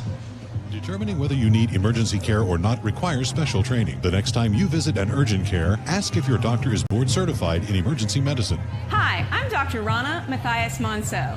I'm board certified in emergency medicine, and I'm trained to recognize when a condition may require more than just an urgent care evaluation. I believe in treating each patient individually, not just as another number. Health Matters Urgent Care. Better medicine, exceptional care. Barton Boulevard, next to the Bel Air Plaza. As we line up for our First People's Community Federal Credit Union kickoff, also want to thank Health Matters Urgent Care for their sponsorship for Kaiser High School football.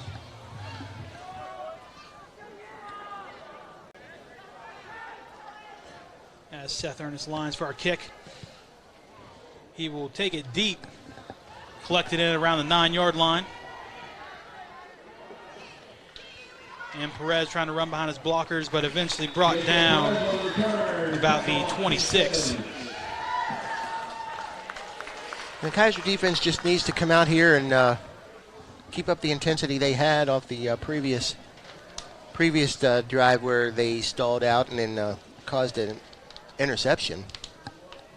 First and 10, Petersburg don't take the foot off the gas, that's for sure. It's only the third quarter.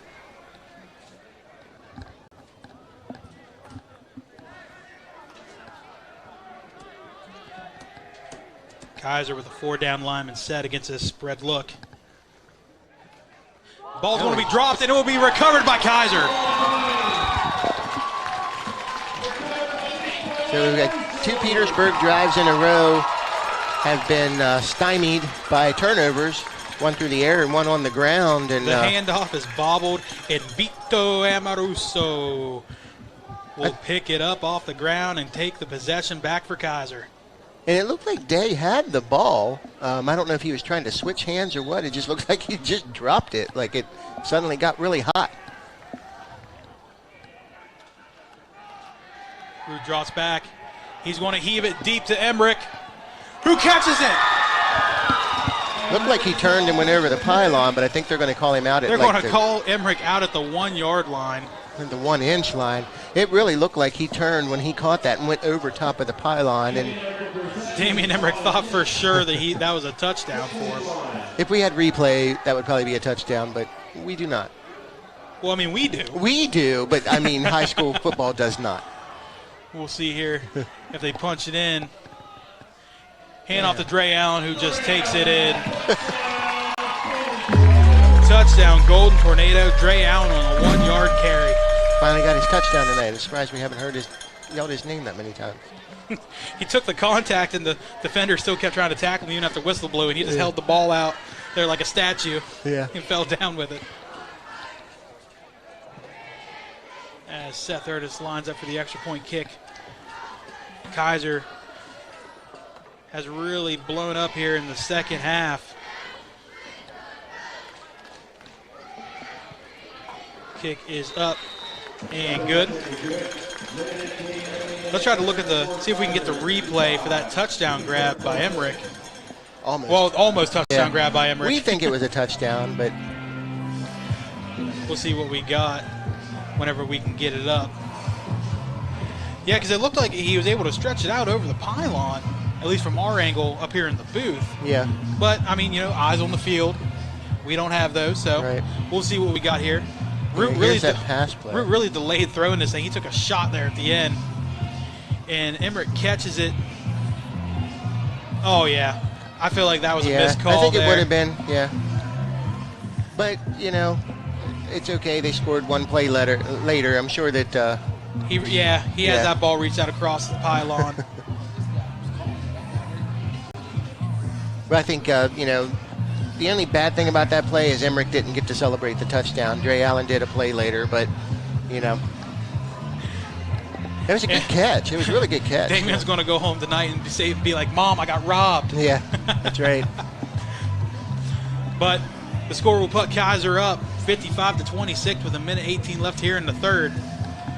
Reminder to everyone that our third quarter sponsor is Kaiser Fox's Pizza Den.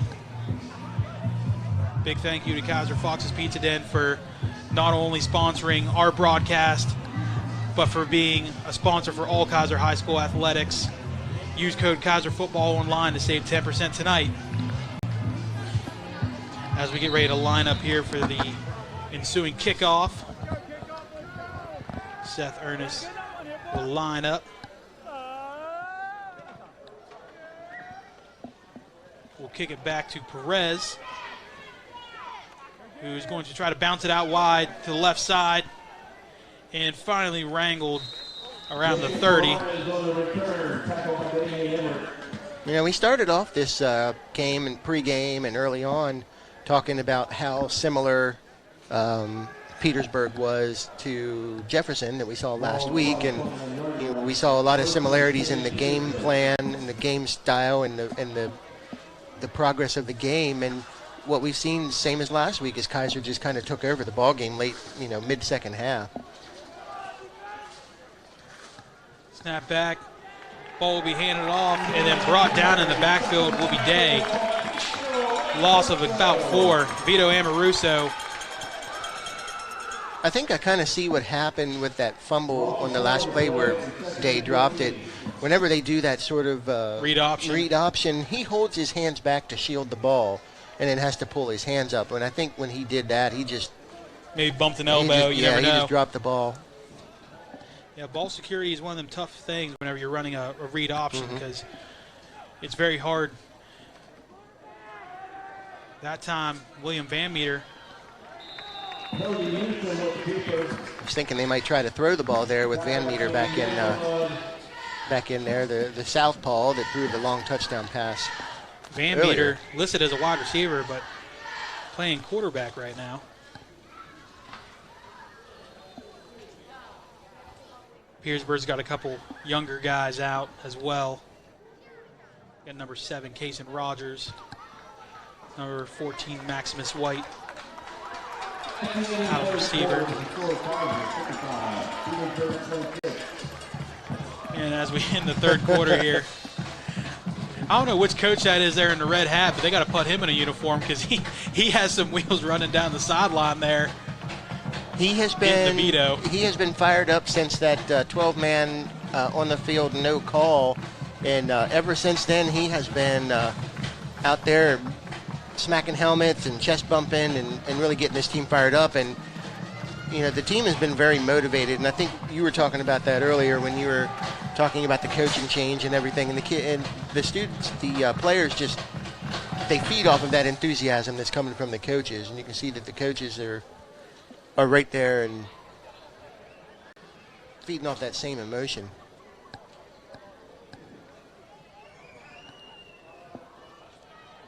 I believe the one in the red hat might be Coach Corey Shoemaker, or possibly Jarrell Ross. Not sure with the mask being able to read who's who. Right. All I know is that the white hat is Coach Stevens.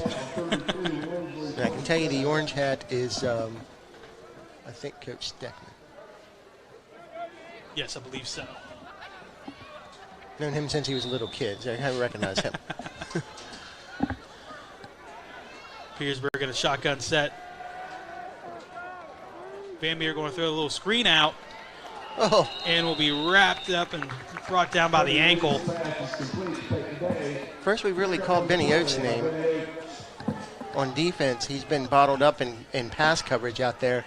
And honestly, if you're in pass coverage and your name's not getting called, that means you're defending your guy pretty well and they're not throwing at you. Yeah, if you're a corner or safety and your name's being called a lot, it's either going to be for making plays or getting plays against you. Right. So. Right. Snap back, punt is up, and Kaiser doesn't really bring anybody back. They're just going to let it be tapped down as it bounces there around the 30. We're going to roll back to about the 26. So we have about 203 people watching on YouTube right now and another 147 on Facebook. Thank you all for watching the broadcast tonight. We've had a fun game.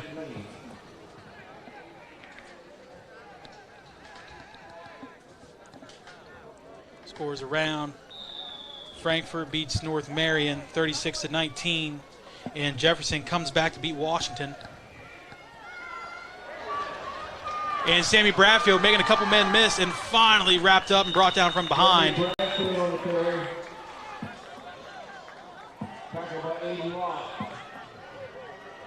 Sammy Bradfield with about a 26-yard run, I believe. 26-yard run. Kaiser will take over around the 50. Hand off to Van Pelt out wide. And he will be wrapped up and brought down after no gain. It's a good job for Day there to sort of stay with his blocker and come off and sort of surprise the running back. He made a good cut, but Day was right there to get him. We're going to roll out to his right side. He's going to tuck it. He's going to run upfield. Makes one man miss. Oh, and then he manages to wrap him up from behind as it goes down. It's going to be a first down carry for Gavin Root. Yeah, once Gavin puts his mind to it and says, I'm going to run this ball, he changes into a different player. Run of about 14 for Gavin Root there.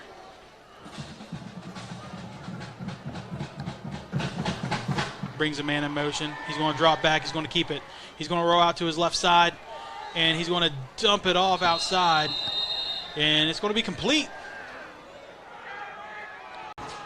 He had to check down all of his receivers. He looked down the field first, and he was able to dump it off and get a couple yards out of that. 4-yard catch for Hunter Van Pelt.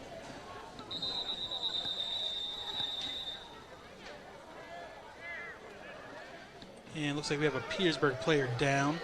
Maybe cramping up, yeah. Can't really see a number.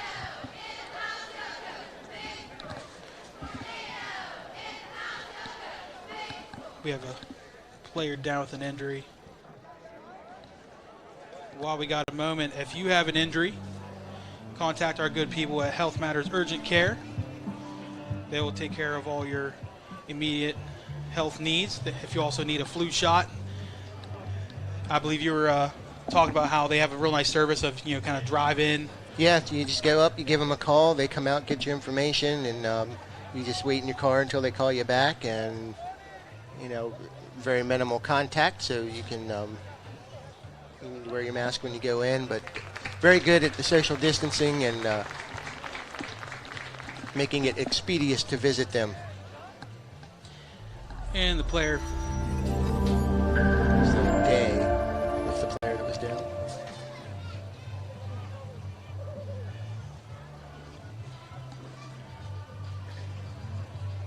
Day will get up and make his way over to the sideline.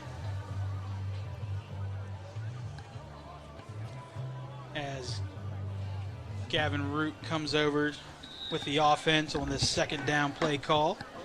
2nd and 6.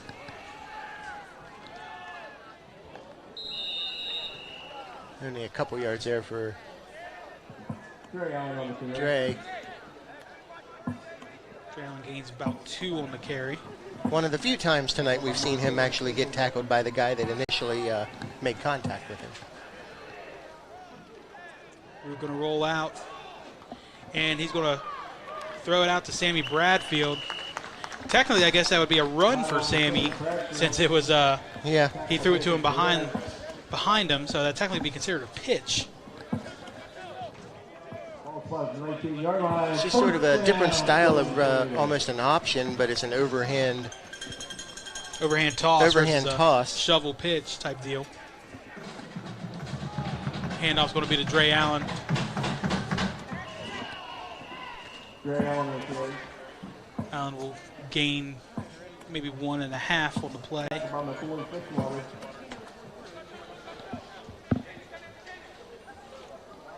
Kaiser can take their time here. They usually run a pretty quick offense, but they just need to run the clock out. Quick screen over to Anthony Mealy. Gavin Root's pass complete to Anthony Mealy. Mealy takes the screen and gets the first down. Yeah, he made a good catch on that. It was a little bit of a off throw, but he made a good catch, and he turned around and realized he had a lot of green in front of him to try and cover, and Mealy tried to get it across but wasn't able to. So Kaiser will just take it in here now. Allen takes in the 1-yard carry for the touchdown. I think Emmerich and Mealy are going to talk to each other and say, man, we both had some good receptions here, and then Dre gets to follow up and get the touchdown. Great plays, both taken down to the 1-yard line. Kaiser decided to just punch her in. Now Seth Ernest lines up for the extra point. Kick is up and good. With 8:36 here in the fourth quarter, Kaiser stretching out the lead. 8:36 remaining. It does take us over the 35-point rule, so we will have some running clock on the field. It will only stop for timeouts, change of possessions, and injuries.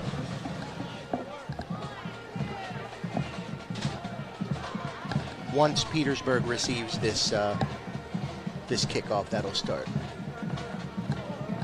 Also want to thank the good people at the Belt Group for powering our broadcast. and for providing the generator for our production bus. None of this would be possible without the Bell Group. Thank you for everything you do and for sponsoring Kaiser High School football. And our good friends George and Margaret sending out their message of their own.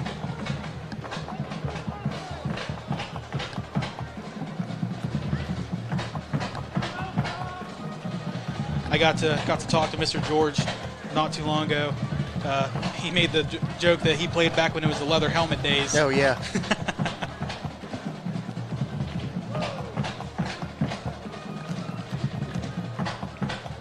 As we get ready to line up here for the kick.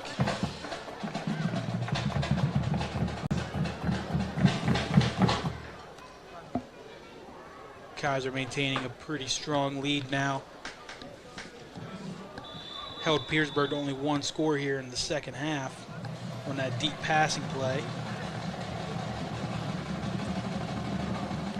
Seth Ernest decides to kick it down to the 30. It's dropped and then picked back up. And the return man is brought down around 36. So what we've seen from Kaiser, you don't want to say they're a second half team, so to speak, because they played a great first half as well. But I think what we've seen is maybe the conditioning and just the program itself is shining at why they're as successful as they are. Not seeing Kaiser guys laying around with cramps and stumbling around and being tired and just taking over once the second half rolls around. Back is Van Meter. Going to have a little bit of pressure. He's going to try to throw it up deep. And it is dropped. Seth Healy's saying, whew. He overran the receiver. Didn't get his head around to look for the ball until it was basically there. Intended for, I believe, Case and Rogers on that one.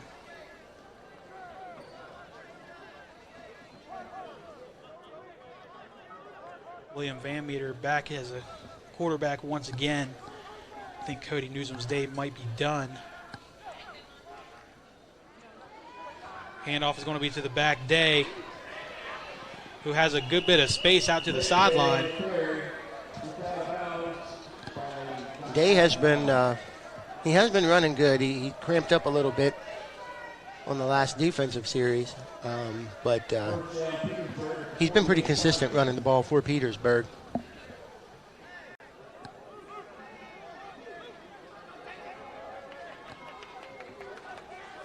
Van Meter going to line up in shotgun. Day to his left. He's going to fake the handoff, keep it himself. Ball comes loose. Took a weird backwards bounce, and the Kaiser defender couldn't switch gears fast enough to get back to it. Recovered by Aiden Lott. And number 22 is down, and Parker Anderson. When Parker turned to go for the ball, I think he made some helmet contact. He might give himself a little bit of a stinger or something. Possibly even when he dove for the ball, he knocked the wind out of himself too. He stretched completely out, and yeah, he immediately dropped and was still about 3 yards away from the ball.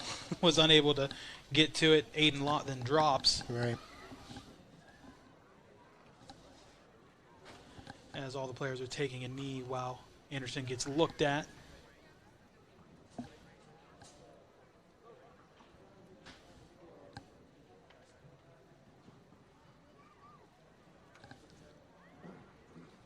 We got the training staff here for Kaiser out on the field with him.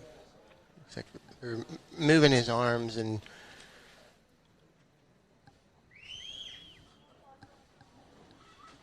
while we're dealing with the injury here, let's take a moment for a quick break.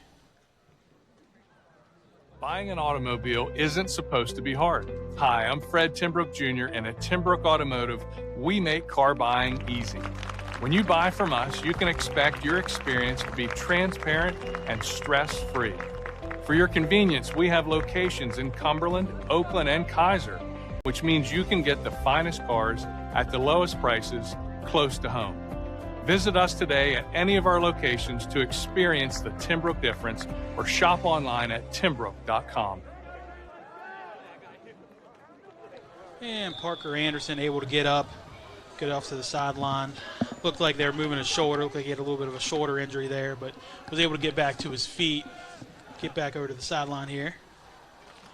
Handoff's going to be number 21, Tyler Seville. Does a little hurdle, but still gets dropped for the loss. Don't have his height and weight listed here, but not a real big guy. Yeah, he's a shorter back, more a little scat back. Kind of like a Darren Sproles or something like yeah. that. Tariq Cohen. Right. Van Meter back in shotgun with one back to his right side, 3 receivers out wide. And Seville coming back out into the slot. Handoff's going to be to Day, who is then dropped for no gain. He almost ran that like a counter, but I don't. Malin Cook on a tackle there. Kaiser pretty much just sealed up the middle there for wherever he wanted to go, and he tried to cut back, and wasn't any place to go on the other side either.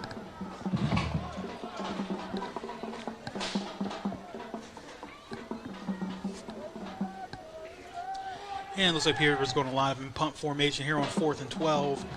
Kaiser not bringing anyone back into coverage. Just going to let the ball be tapped down wherever it may land.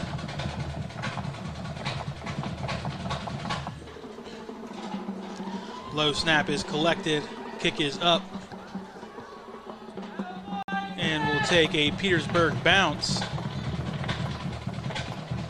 And we'll be tapped down around the 8-yard line. Probably see some clean shirts coming in here. Not that they get that dirty on the artificial turf out there, but I think we'll see some of the second teamers come in.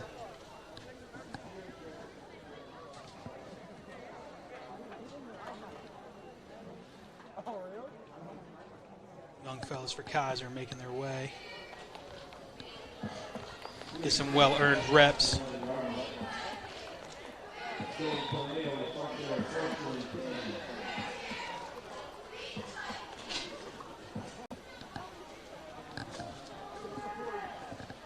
Seth Healy's coming in at quarterback. And it looks like we will have an offsides penalty against Petersburg.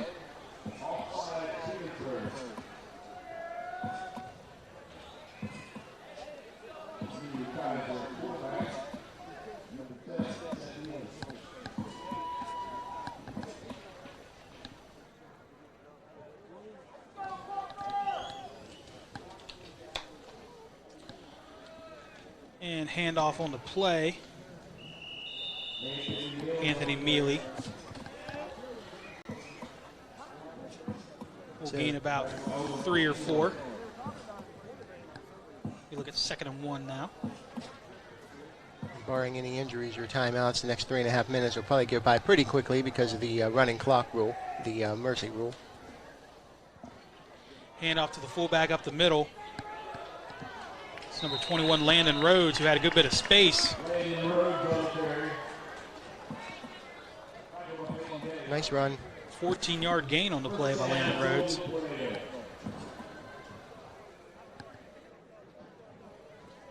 Landon Rhodes isn't a very big guy either. He's listed at 5'4", 145 pounds, but he runs strong for the size.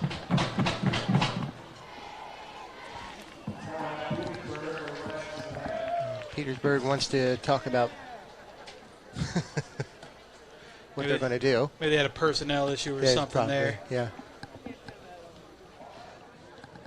They might be looking to sub some guys in too as well on defense and get them out there. And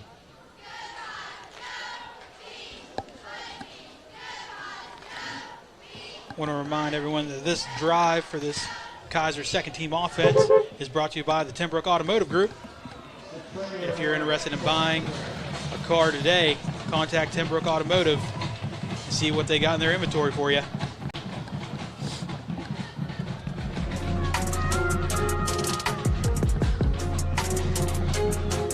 Also want to thank the Wheelhouse Academy for the scoreboard integration. Very cool looking scoreboard and information on your screen there. So thanks to those guys, thanks to the Coldwells. Handoff on the jet out wide is going to be Seth Signs, who is hit out of bounds on the play by number 25, Logan Thorne. And looks like there's going to be a penalty against Kaiser. That'll back him up.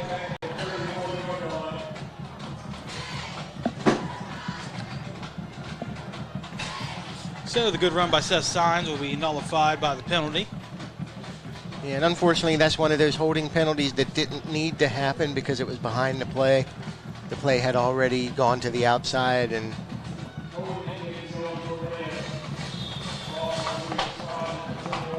it's going to be a 15-yard penalty. Seth Healy going to be under center.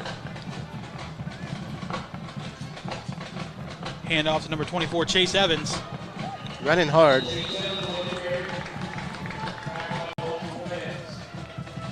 Gain of 12 on the play. He's had a good game on defense as well, Chase has. Second down. And Anthony Mealy taking the contact and gaining a couple more yards out of it. Gain of 8 on the play for Anthony Mealy.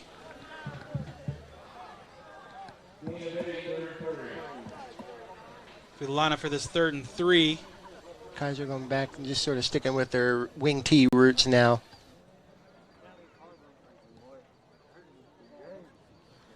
Kaiser just going to let the clock run as much as they can. We wind down. Bring a man in motion. Handoff up the middle is Chase Evans, who will get the first down. And we got enough for about maybe one more play here. Yeah, they're going to have to, there's about a 6-second differential between the play clock and the game clock. They might even just go into V formation and take a knee here and run the clock out. Also want to remind everyone that we have our video downloads available for sale. 100% of the proceedings go to the Kaiser High School Booster Club. Go to www.alleganymedia.com/Kaiser to make your purchases and download all of our content for our football games. And with that, the Kaiser Golden Tornado will beat the Petersburg Vikings 62-26 after a second half explosion for Kaiser, getting some quality turnovers and capitalizing big time. Yeah, we talked about, the big play and how Kaiser would need to capitalize on that. And we weren't just talking about the big play like the 70-yard passing plays and stuff. We were talking about the big plays like interceptions, causing fumbles, and capitalizing when there was mistakes, and did an excellent job. Well, I got to be honest with you, Matt. I don't know how many people are still watching, with the clock at 0 and everything. But for anybody that is watching, I just want to say how much of a great opportunity this has been for all of us with Allegany Media for doing these games for Kaiser High School. And big thank you to Allegany Media for giving me and Matt the opportunity to be up here. So I just want to run through our whole crew.